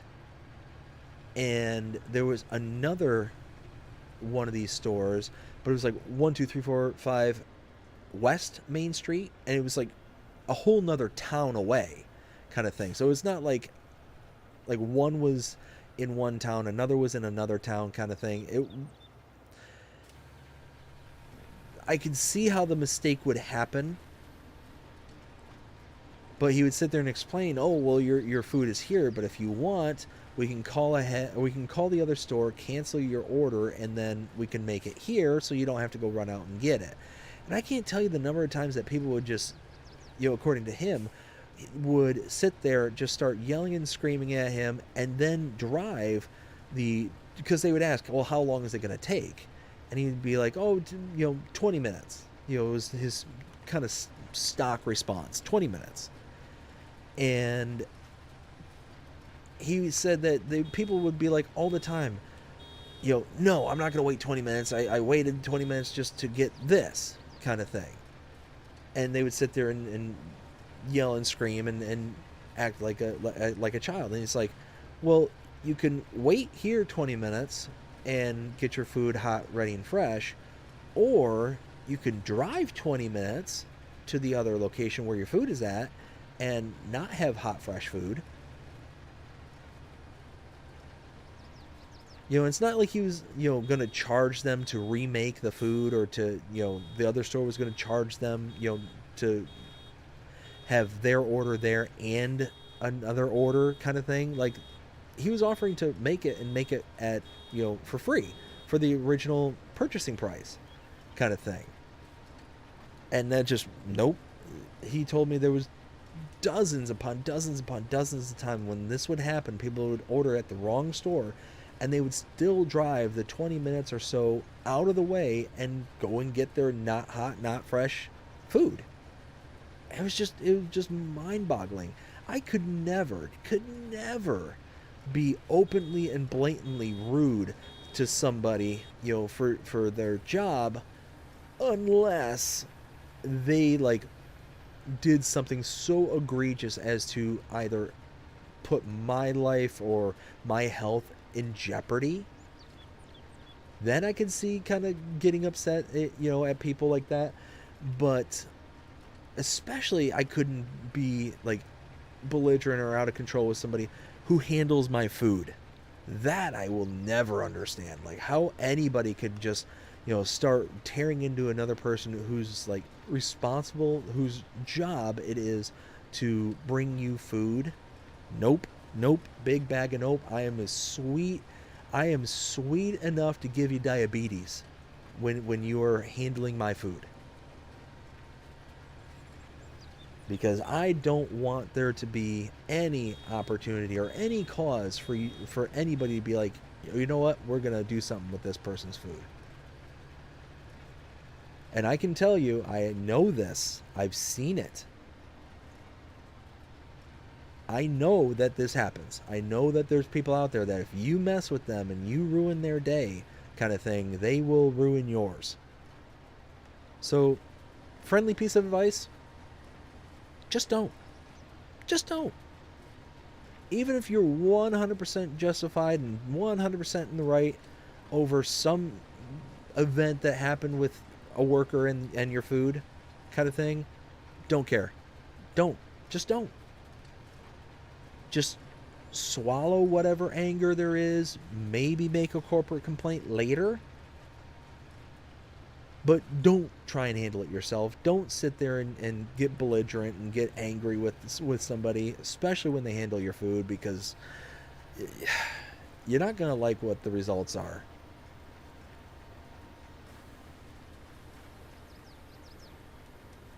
Let's see. I think... Nope. Stop. No, stop. There we go. There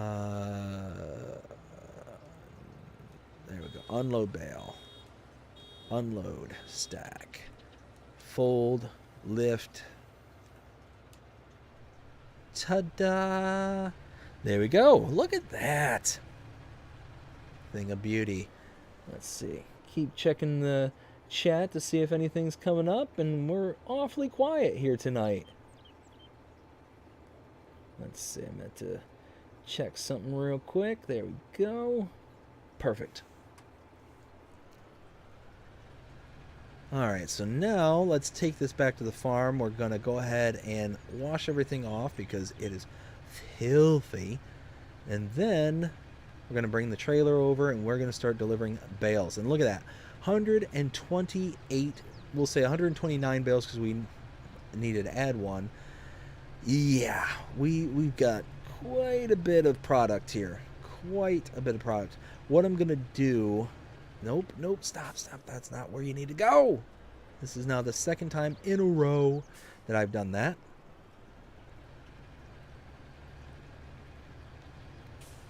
Let's see. So,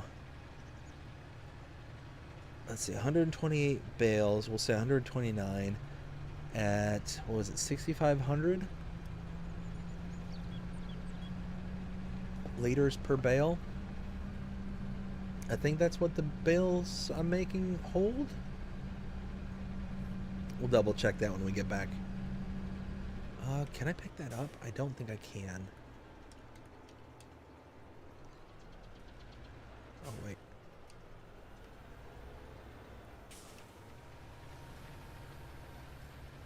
Yeah, I didn't think so.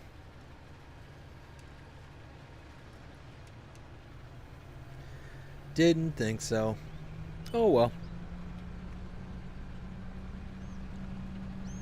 Oh, well. Not a big deal. Okay, so like I said, we're going to take this back to the main farm. We're going to drop it off, clean it up, and then get the trailer over here. Once we get the trailer over, then we will start hauling everything back to the farm, load it in. We'll kind of get like a before and after. I mean, it's not going to be precise because we do have product that's running. But it'll kind of give us a kind of a window as to how much we're going to get. I mean, I could do rough math. I'll do the math because now I'm curious.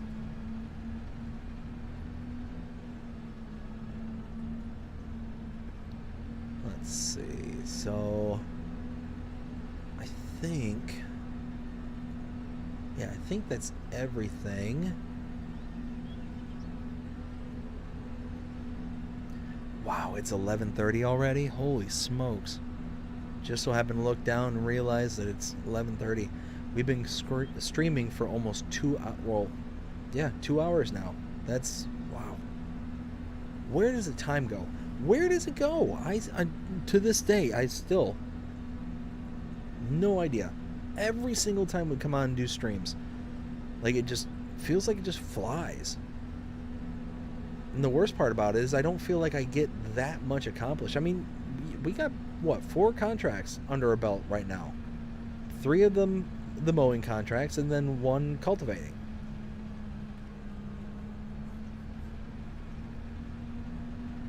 Alright, let's wash this off real quick. And then we'll drop it off here.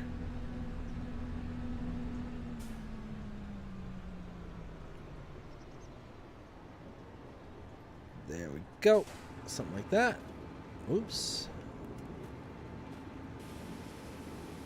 Filthy. Filthy. Gotta get our equipment cleaned. Nice. There we go. And now this.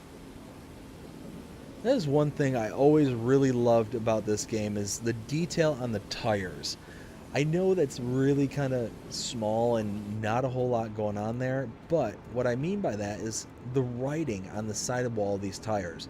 You got the Michelins, but then you got the size numbers right here, the 1050 R 30.5. Like, I don't know, it's just small things. Same thing with his. You know, you got the trailer board, and it gives you the size reference number here. You know, we got the, what is it, the 960 R42s. I don't know, it's just details. It's cool. Like,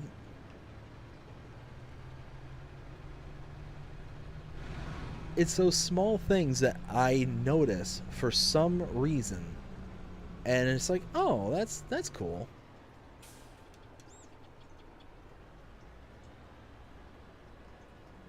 Alright, so let's go ahead and pop this right here.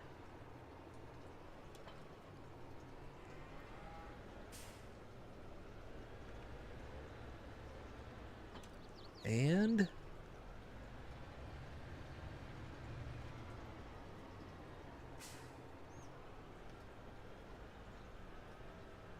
don't sass me, cow. There we go. Now let's go and get that trailer.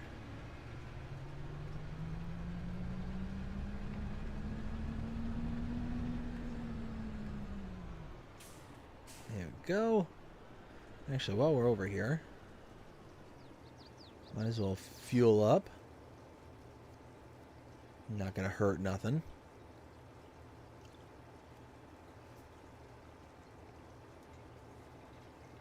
Also get a drink while I'm at it.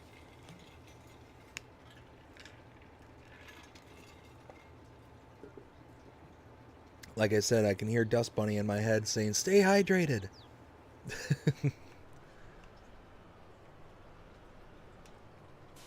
Even though she's not here with us tonight.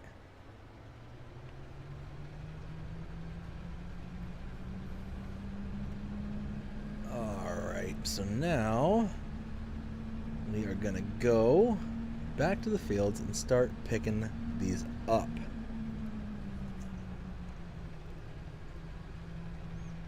Should I kind of start in reverse order maybe and go with 40 and, or what was that one, 42?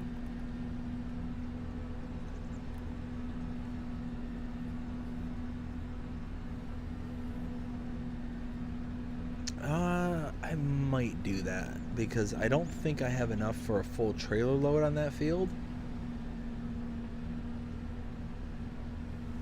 Yeah, I think I will.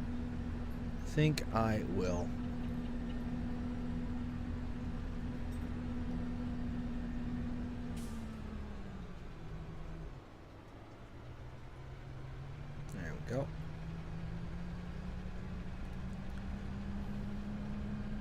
I don't even have to go to the kind of main farm driveway. I could just, I think, take a right or take a left here. Oh, hey, whoa. Where did you come from?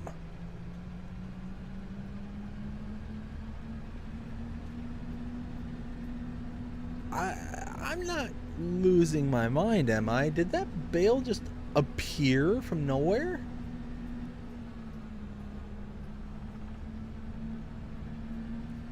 I am so confused right now.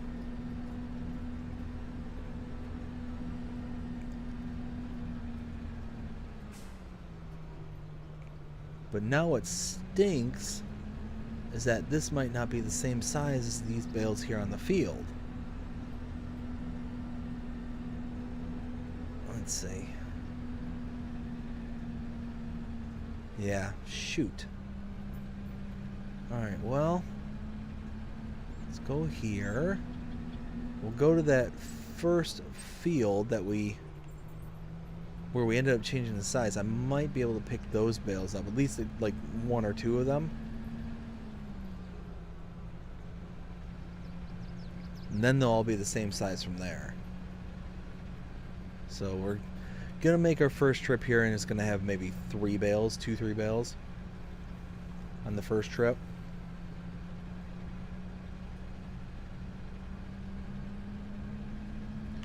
Alright, well, there's the field over there.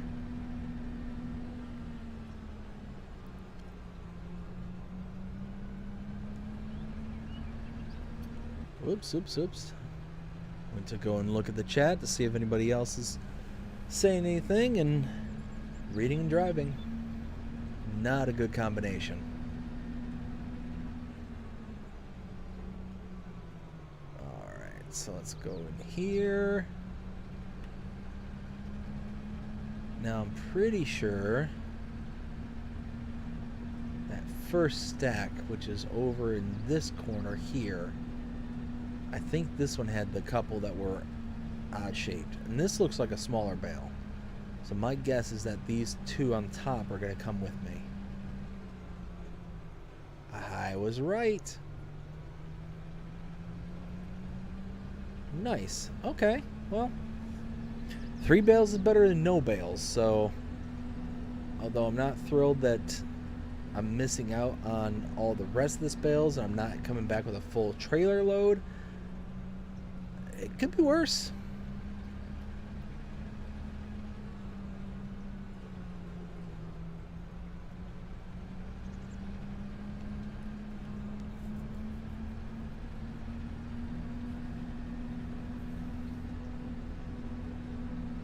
So I've mentioned before, but I'm trying to work on merchandise for the channel. For those who don't necessarily want to, sign up for the long-term commitment of like channel memberships or anything like that, but they want to be able to help support the channel, be able to have like channel merch. And actually, another cool story, but I'll tell that one in just a second. But I was thinking that would be kind of a cool concept, is it could be worse shirt.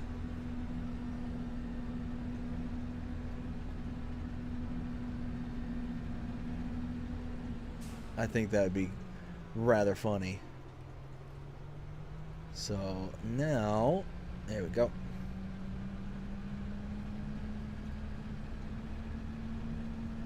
But no, I wanted to, so today's Valentine's Day, and my wife and I, like, we don't tend to put like tons of stock into Valentine's Day. We tend to do sweet things for each other, maybe a small little gift, but most, like, not a huge deal kind of thing. Well, this year I kind of broke that mold, and I kind of went all in on Valentine's Day. And I ended up, well, she has been following this person on Instagram here for a little while, and they do this kind of homesteading kind of lifestyle where they basically make as much stuff as they possibly can around the home, not having to send it out to have other people do it for them, kind of thing. Well, here, before I pop this in there, let me see my starting point. Starting with grass at 1.47 million. Oh, that is going rather quickly though, isn't it? So that might not be a good kind of barometer.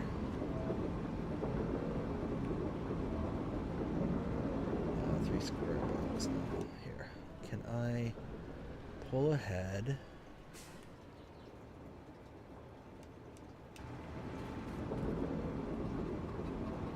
5,000 liters is this size, but I think the size that I switch it to is 6,500.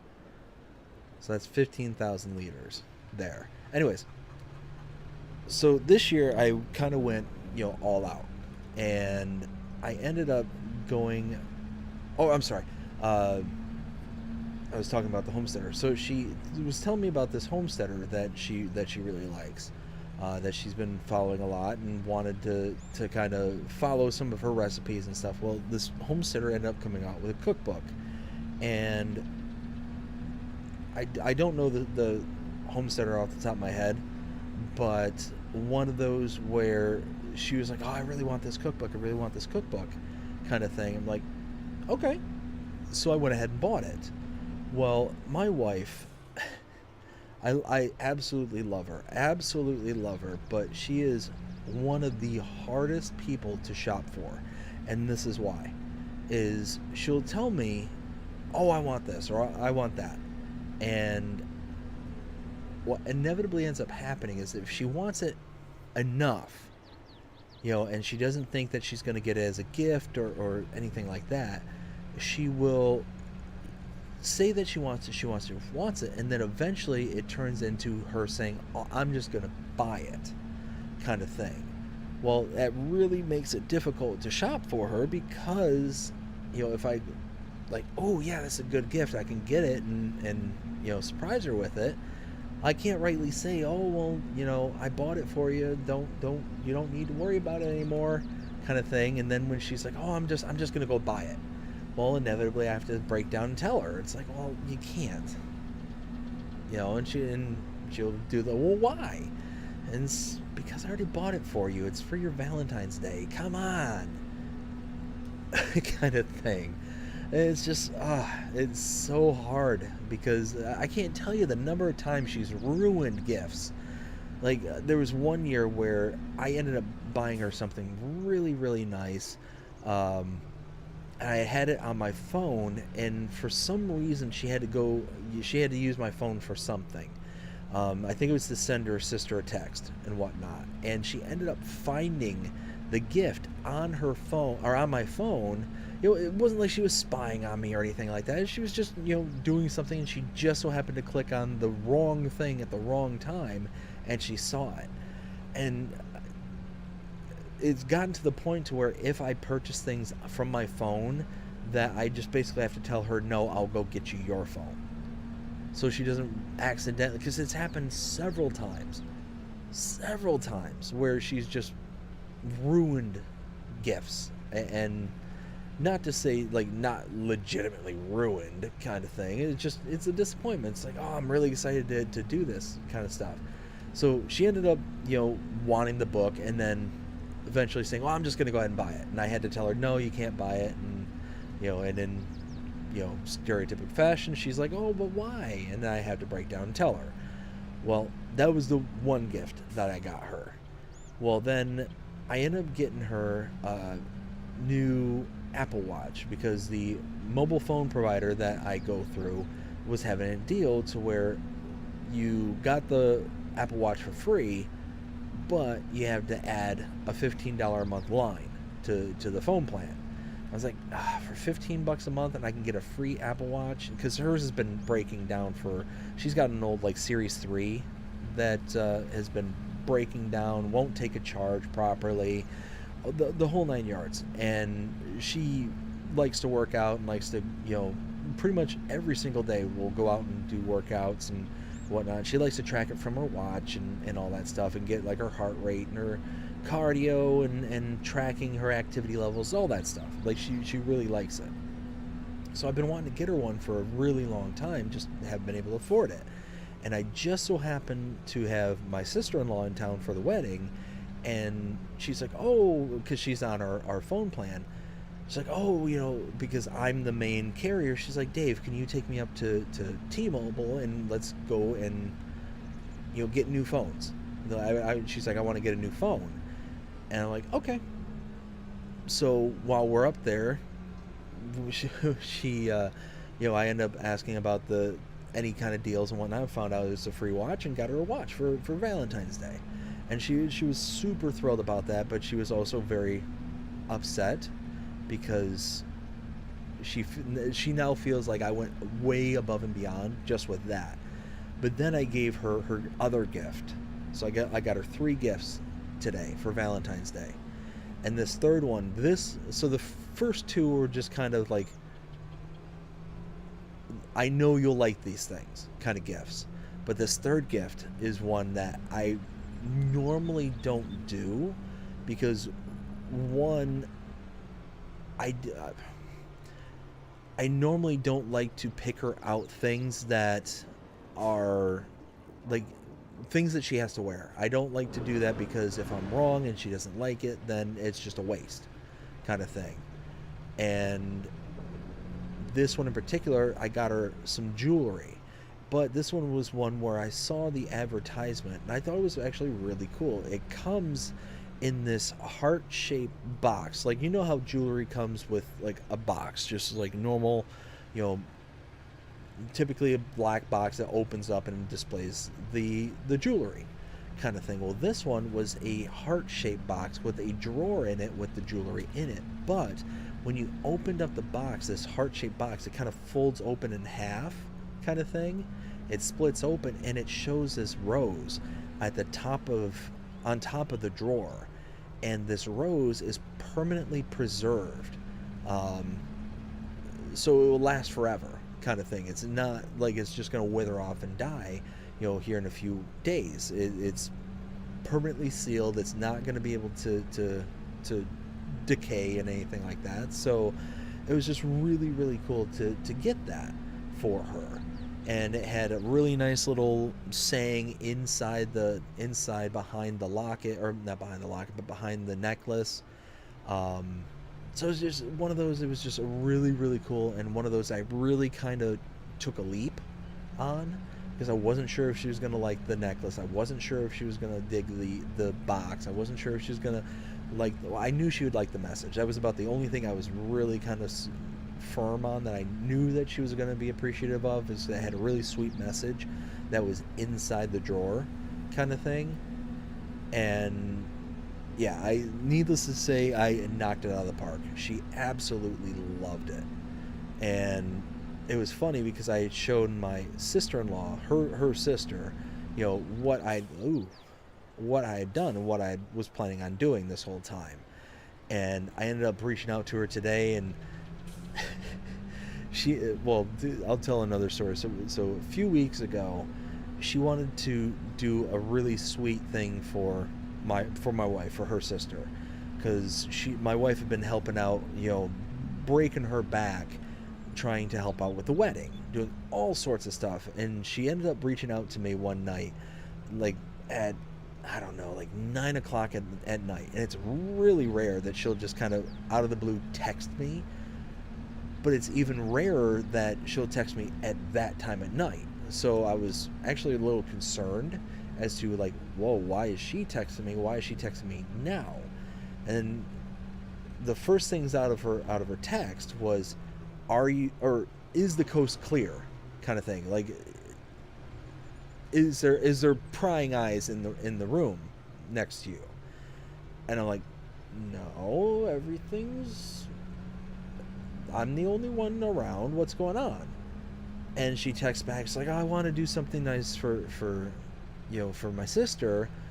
What do you think about if we got her one of these? It's called the Ninja Creamy. And my wife, what am I doing? My wife has been saying how she wanted one of those for a really long time because her sister had one, and she was telling her all about this thing. It's basically just a fancy ice cream maker, is what it boils down to. But it's not even necessarily like... It's good. It's a good product, don't get me wrong.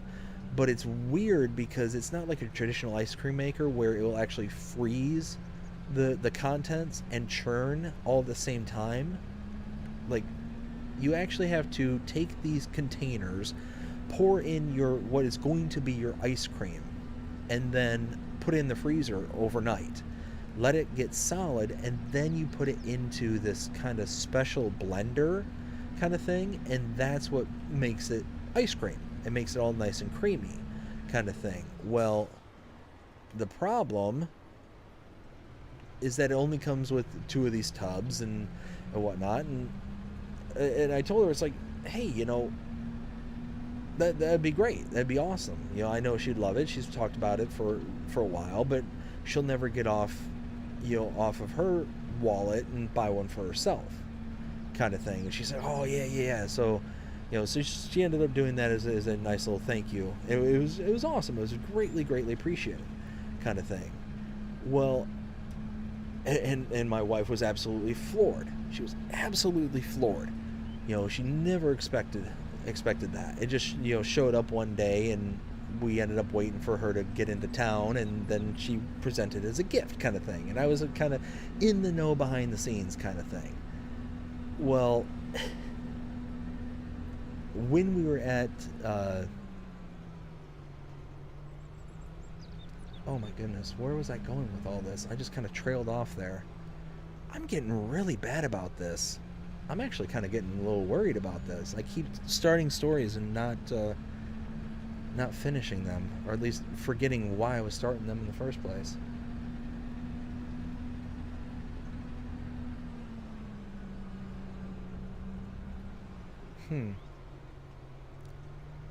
Oh, that's what it was. So, anyways, I kind of went too far into the story. But anyways,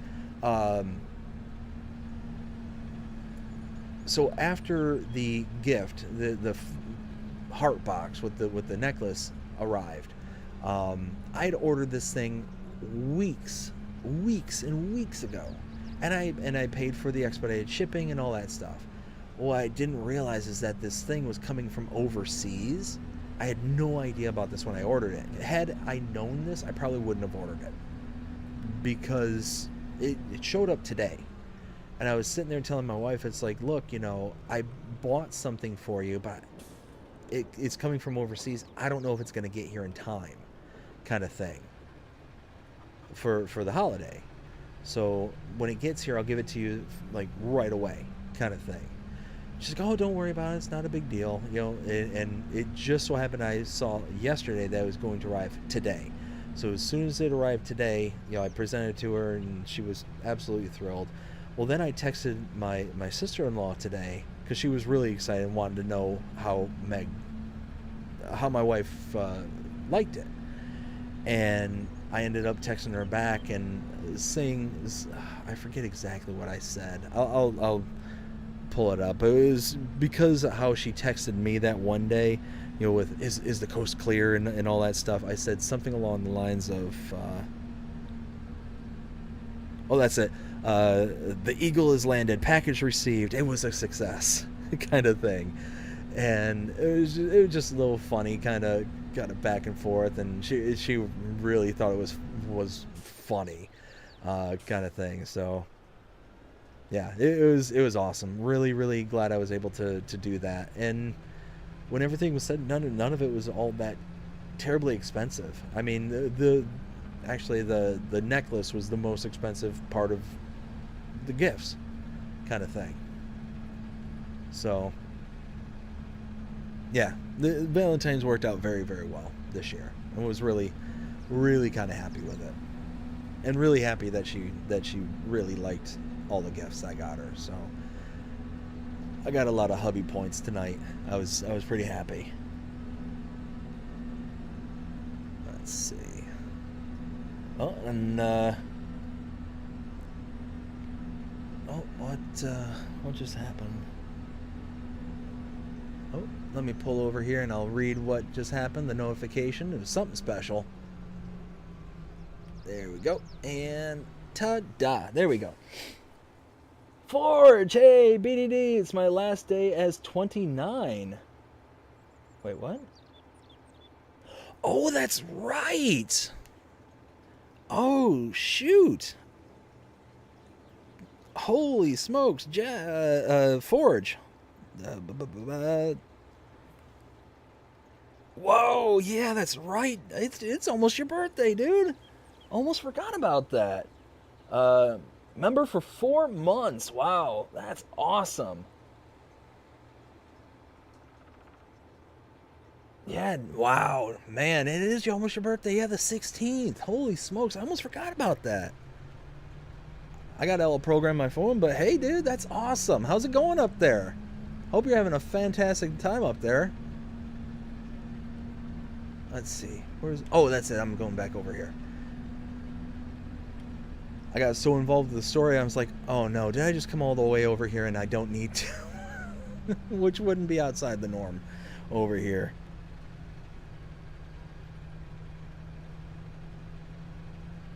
There we go. Huh, that's weird. I wonder why it's a member for 4 months. I wonder why that notification popped up. That's odd. Trying to here, let me see. No. Huh.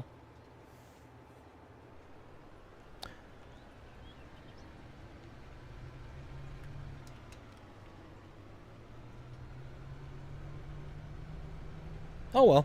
Yeah, I have no idea. But no, Forge, tell your missus there that the Eagle has landed and the package was successful. I already told her that this afternoon, but I got a really big kick out of it. I really did find that funny. Let's see. And Saskatchewan says, well, see you later. All right, bud. Well, hope you have yourself a good night. 4 o'clock is definitely going to be coming up real quick for you there, but hope it turns out good for you. Really like country music, 90s, 2000s. Right there with you, Saskatchewan. Yeah, I'm a big country fan myself. That's actually why a lot of the stuff on my Instagram, when I send out notifications and whatnot, that's why a lot of it is country music from pretty much all those ages. 70s, 80s, 90s, 2000s.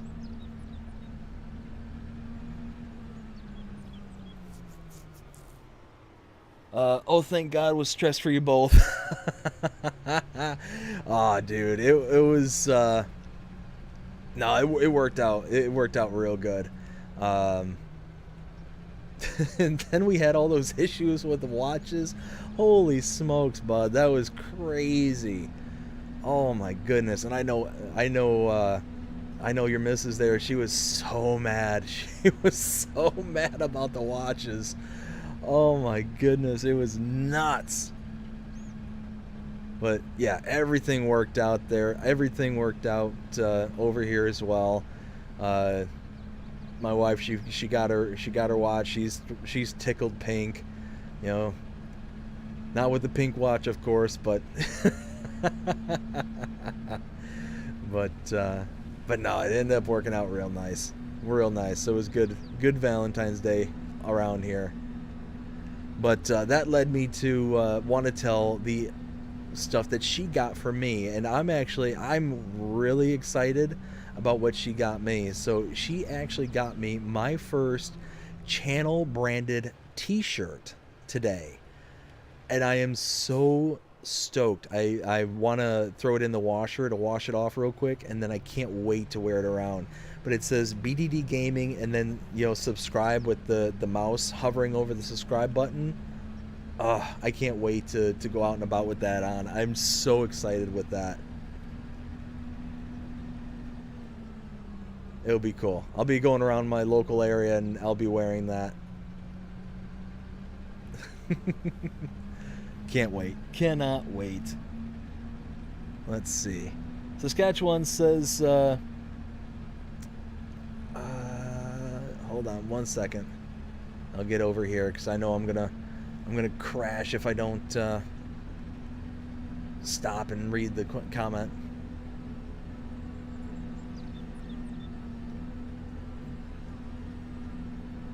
I'm really curious about where this is going to leave me at the end of all this. I should have calculated all this out first. I really should have.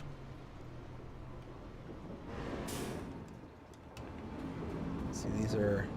Alright, 6,500. So I had 3 5,500, and the rest of these bales are 65s. Alright, so let me read this real quick. Why FS22 has FPS? FPS, frames per second? I mean, I think all video games have frames per second. Or all really everything that's displayed on an image, like a television and whatnot. I think all of them have frames per second. Maybe I'm not understanding the question there, bud. Sorry. And then I'm a Chicago Bulls fan, NBA. Okay. I tell you what, there, Saskatchewan, you really have some unique tastes when it comes to sports. You are a Dallas Cowboys fan, if I remember correctly, for the NFL. You are a Chicago Bulls fan for the NBA. You are obviously a Saskatchewan Roughriders fan. Like, you're all over the board there, bud.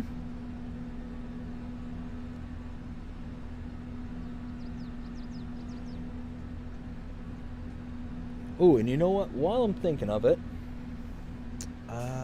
let me pull over real quick here and do this. Let's see. Oh, and Edmonton Oilers. I mean, you know what, though? Edmonton Oilers makes a little bit of sense. Like, that makes sense to me. And then, well, okay, take care. All right, bud. Well, you have yourself a good night, and we will see you again. Forge says, yeah, dude, she examined that box and contents within the last 100 times to make sure it was legit. Yeah, I don't doubt that. And I don't blame her. I don't blame her, man. That was a crazy situation there. And then Forge also says, I know about the shirt, swore to her I wouldn't tell. Aw, you. Dude. Forge, you knew about this and you didn't tell me? Oh, thought we were bros. Forge says, Oilers fan. Saskatchewan says, and a Toronto Blue Jays. But again, Toronto Blue Jays and Edmonton Oilers, those two kind of add up to me. Chicago Bulls and Dallas Cowboys. Like those ones just seem out of left field to me, because you being up there in Saskatchewan. I mean, but I mean, hey, it's all good, bud. It's all good.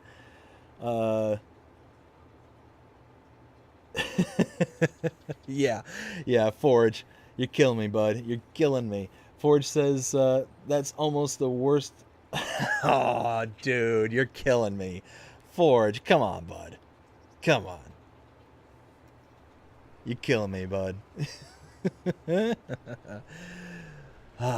Yeah, no, Forge. Oh, you knew about the shirt and you didn't tell me. Bud, what are you doing to me? What are you doing?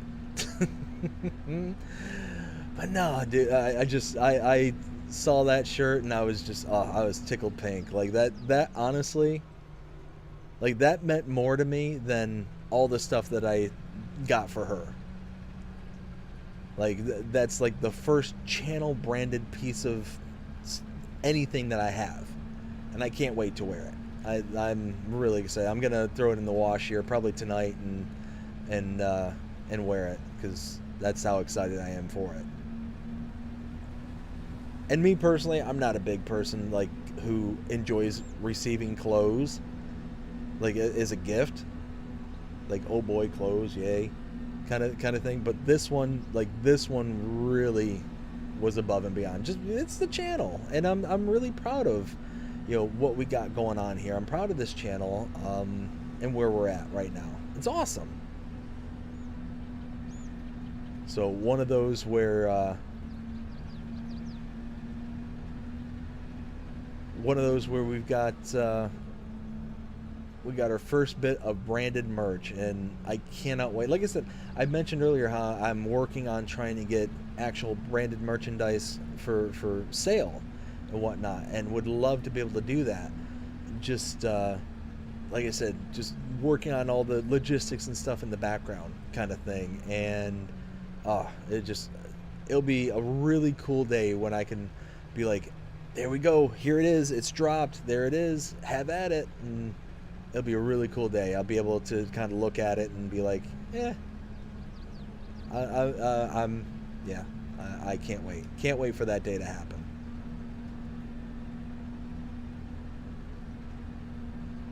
And heck, even if I'm the only one who buys it, because I will be buying one. If I put out, you know, channel merch, I will be buying it, kind of thing. Oh, hey. You get back over here. There we go.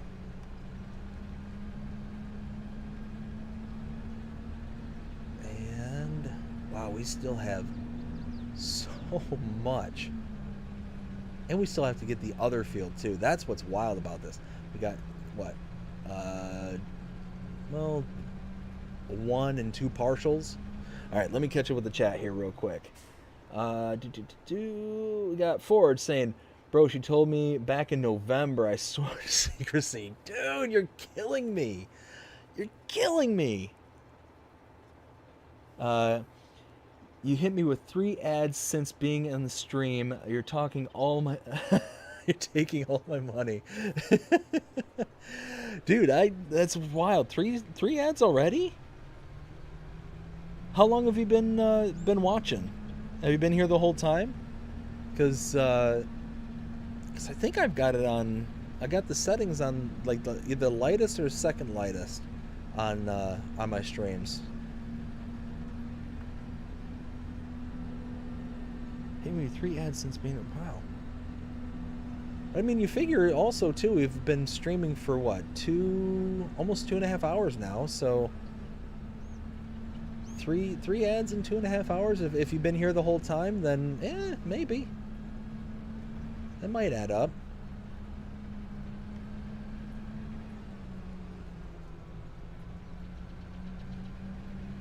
And really, it's not me doing ads, because I don't think I can control that stuff. Forge asks, are you making silage? So yes and no.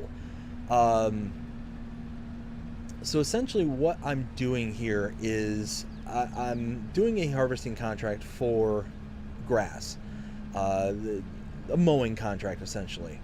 and one of them is for making silage, the other two is making hay. Now, what I do though is I make silage and hay back on my farm as part of my productions, and it just sits there and kind of chugs away in the background. It just produces and produces and produces. And what I'll do is when I accept a contract, instead of going through all the individual steps to make the hay, to make the silage there on the fields, I rather just, easy. I rather just take all the product that I have built up on my own personal stock, and I use it to complete the contracts. And then all I have to do is mow and bale and transport, rather than, in the case of making silage, mow, bale, wrap, transport. Like, you do so many extra steps to where this, all I'm doing is mow, bale, transport, and I'm done. And then with making hay, it's mow, bale, ted. Mow, windrow, ted, windrow, bale, and transport. So it's like you save so much time doing it this way. So this place where I'm putting all these bales into, this is the farm productions, and this produces hay and silage, and it uses grass. So it'll take all this grass that I'm loading in there, which we're at over 2 million liters right now. You can see in the bottom, about middle of the screen right now, 2.1 million liters, and it's producing silage right now. I actually need to turn this on to make hay too. There we go. Oh, you've been on for 40 minutes now. Wow. So yeah, that's quite a lot in 40 minutes. There we go. Now we're make hay too. And then YouTube wants my brother making bag. I mean, I won't complain, to be honest. Benji says, I'm still here. Hey, Benji, I appreciate you sticking around, bud. But, I mean, if YouTube wants to throw me a bone every once in a while, I'm not going to complain. I feel bad if they're, if they're bombarding people with ads and stuff. That shouldn't be the case. I mean, 3 ads in 40 minutes seems a bit excessive.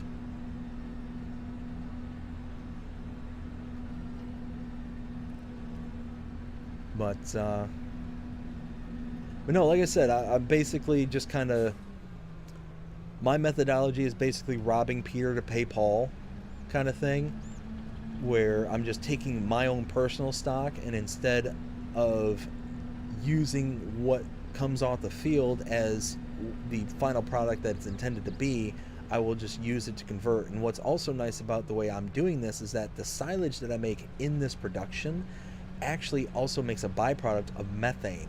So I'm basically getting a free product by doing this way, and it works out really good. And methane is just oh my goodness, another one?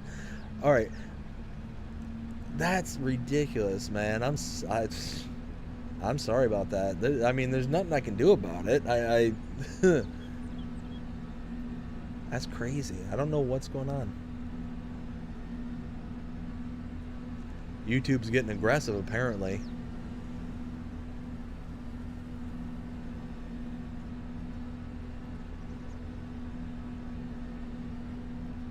That, or maybe it's maybe it's YouTube not liking me. Maybe they know that people don't like ads. They're like, you know what? We don't like this guy. Just get rid of him. Get rid of him. Start spam the ads. Get people away from his channel. Oh, goodness. We can't have wholesome content on our platform.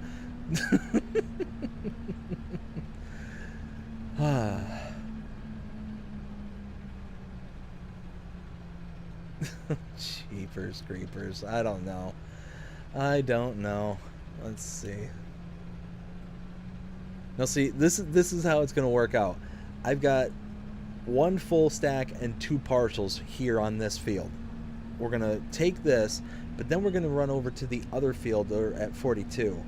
And I will likely have to get one last bale, because everybody knows that it's portioned out in such a way that you can't not go to a field and not have to make at least 2 trips.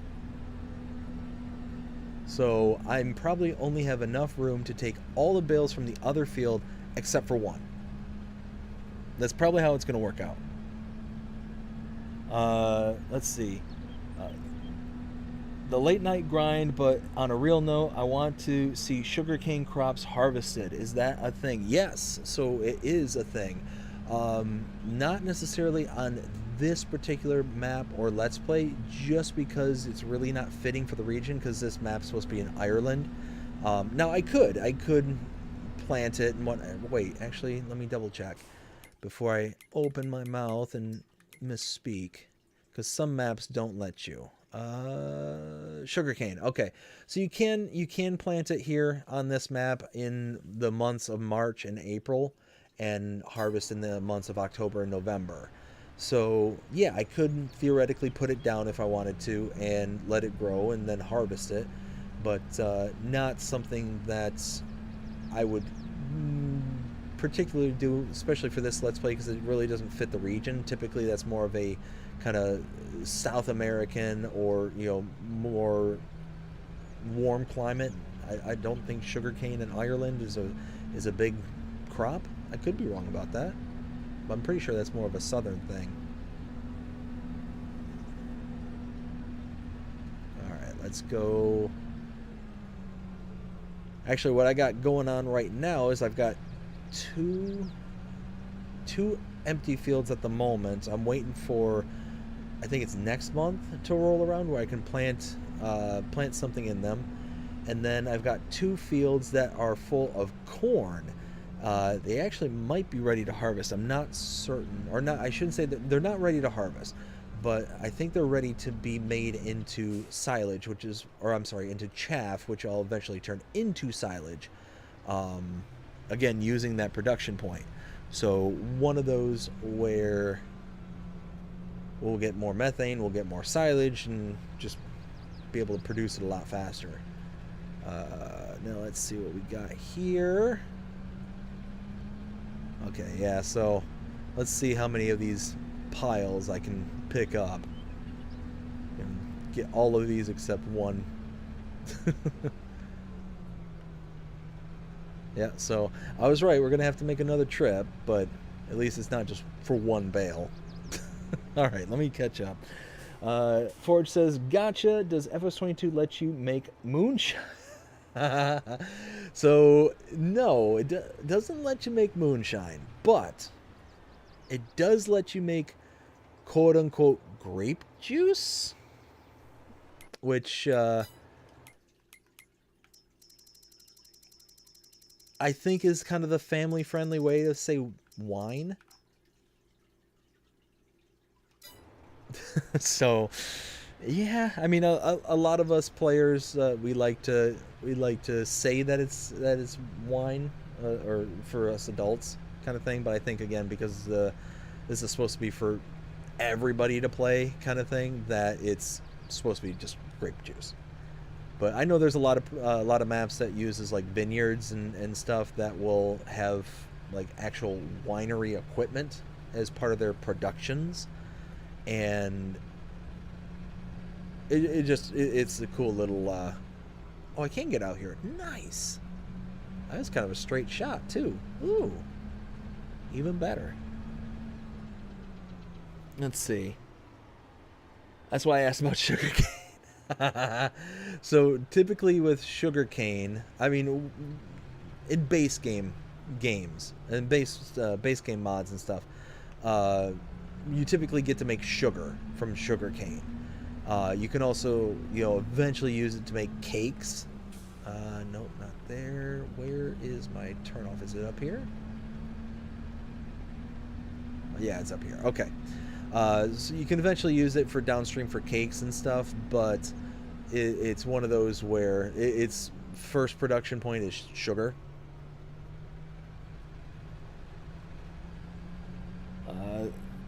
Ad number 6. Wow. That's, dude, that's ridiculous. They censor it to, yes, to Welch's, yes. the non-branded version.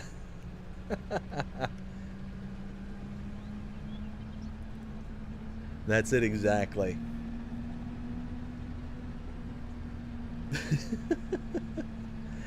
All right, so we got one more trip to make, and then we'll see what we end up with as our final output total for all the fields. And then we'll be able to collect, and we'll have, I think it was almost 60 grand from those 3 contracts.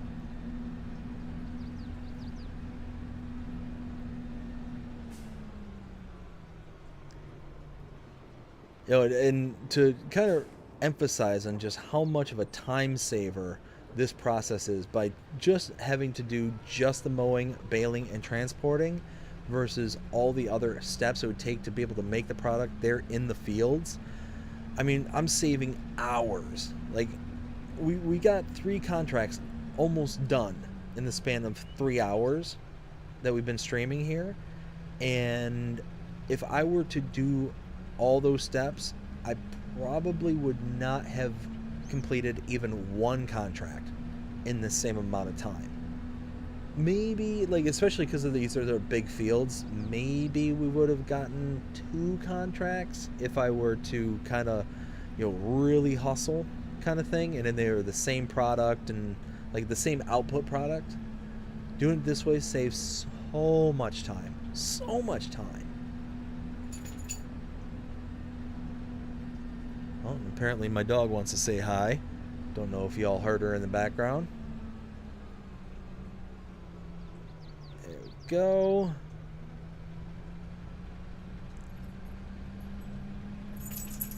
Oh, there's the other one. Alright, so it wasn't this entrance at the farm, it was the next one that took me straight back to that field.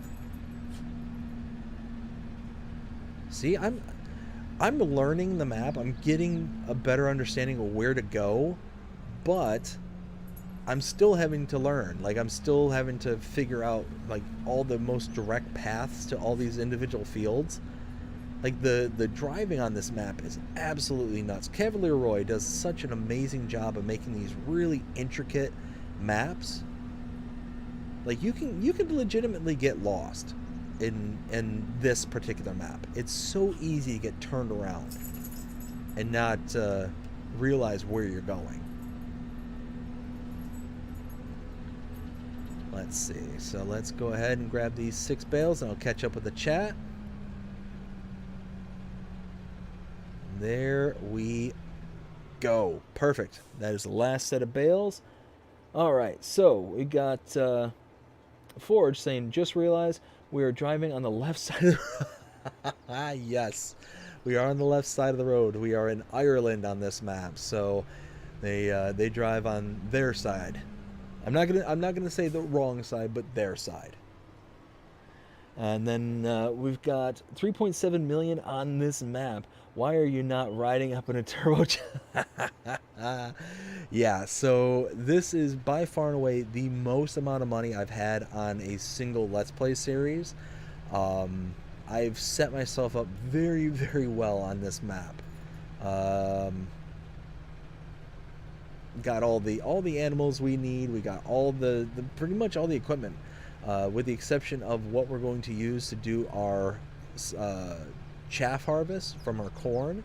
We've got to get a forage harvester. We've got to get the header and all that stuff, which is going to cost a pretty penny. I mean, that's not going to be cheap, but we've got more than enough to cover it, kind of thing. So at the end of the day, I'm looking forward to it, and I'm really wanting to get on it, kind of thing. So let's see. Let's head back to the farm. We'll start to wind this down a little bit.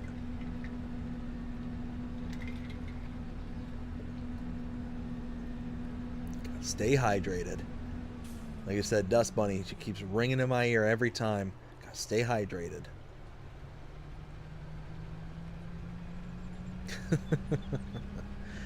Oh, goodness. There we go. Now let's go ahead and get back to the farm. We'll see exactly how much we got. And that'll be golden. And you know what, Forge, while I'm thinking of it, let me do something here. Oops, hey, there's a...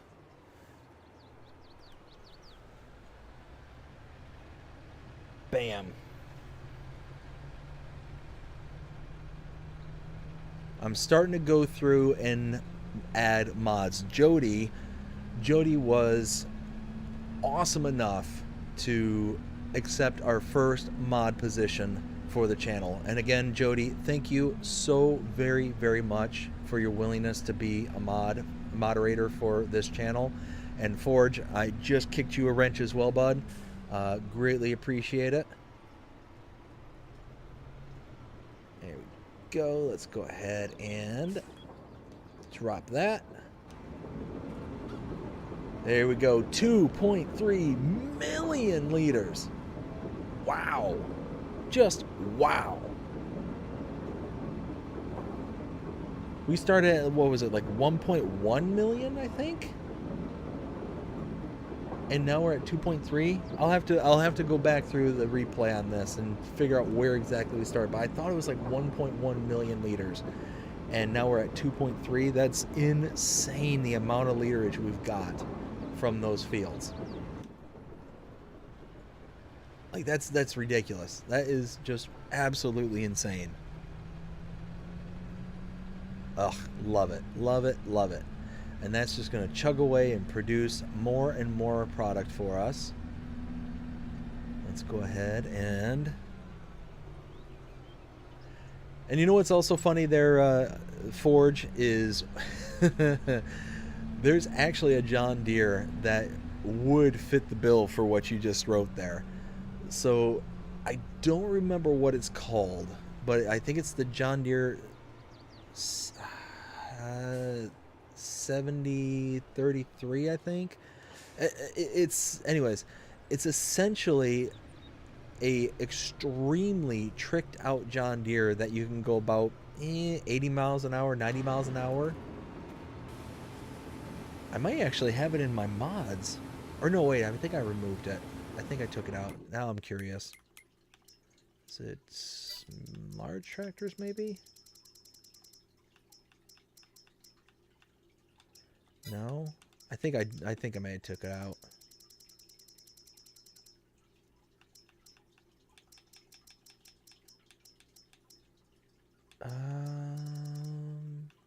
Yeah, no, it's definitely not under small tractors. Huh.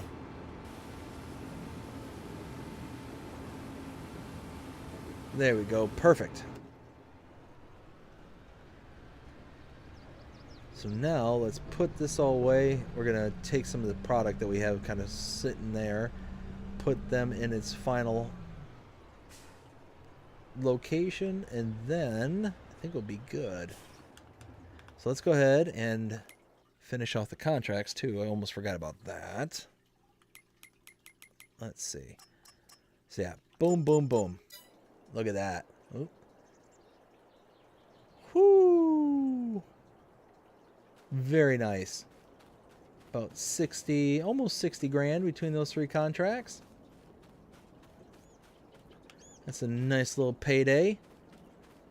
Tell you what, that's why I always love doing mowing contracts.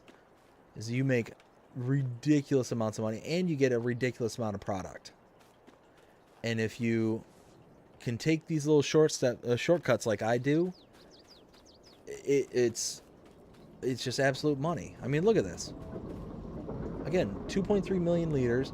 We're just racking up the hay. We're racking up the silage. It's just chugging away. It's just doing it. It's just doing it. It's doing it. And I love it. I'm on board with it.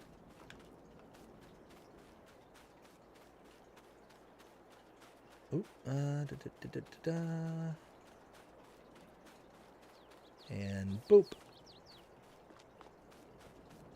And one more. Do we have any eggs over here?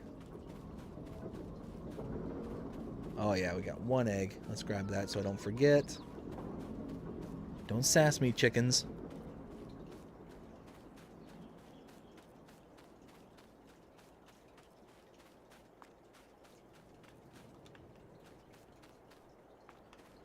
I have over 70,000 liters of eggs. I have got to figure out something to do with these eggs. Holy smokes.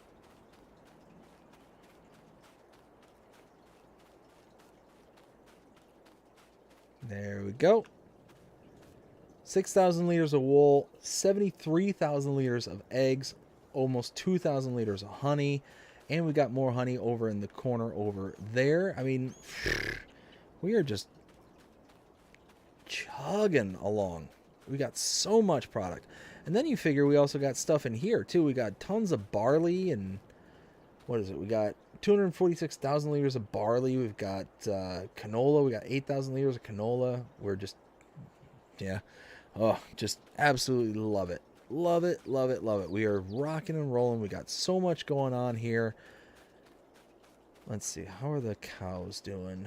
They got, wow, 50,000 liters of milk. So if we look at our, what do we got up here that's not producing? Oh, lime. Lime already produced all this. There it is. 62,000 liters of lime. So got to use some of that. But where is it? Where is it? Here it is. We still have 96,000 liters of milk here. 50,000 liters here at the barn. Like, holy smokes.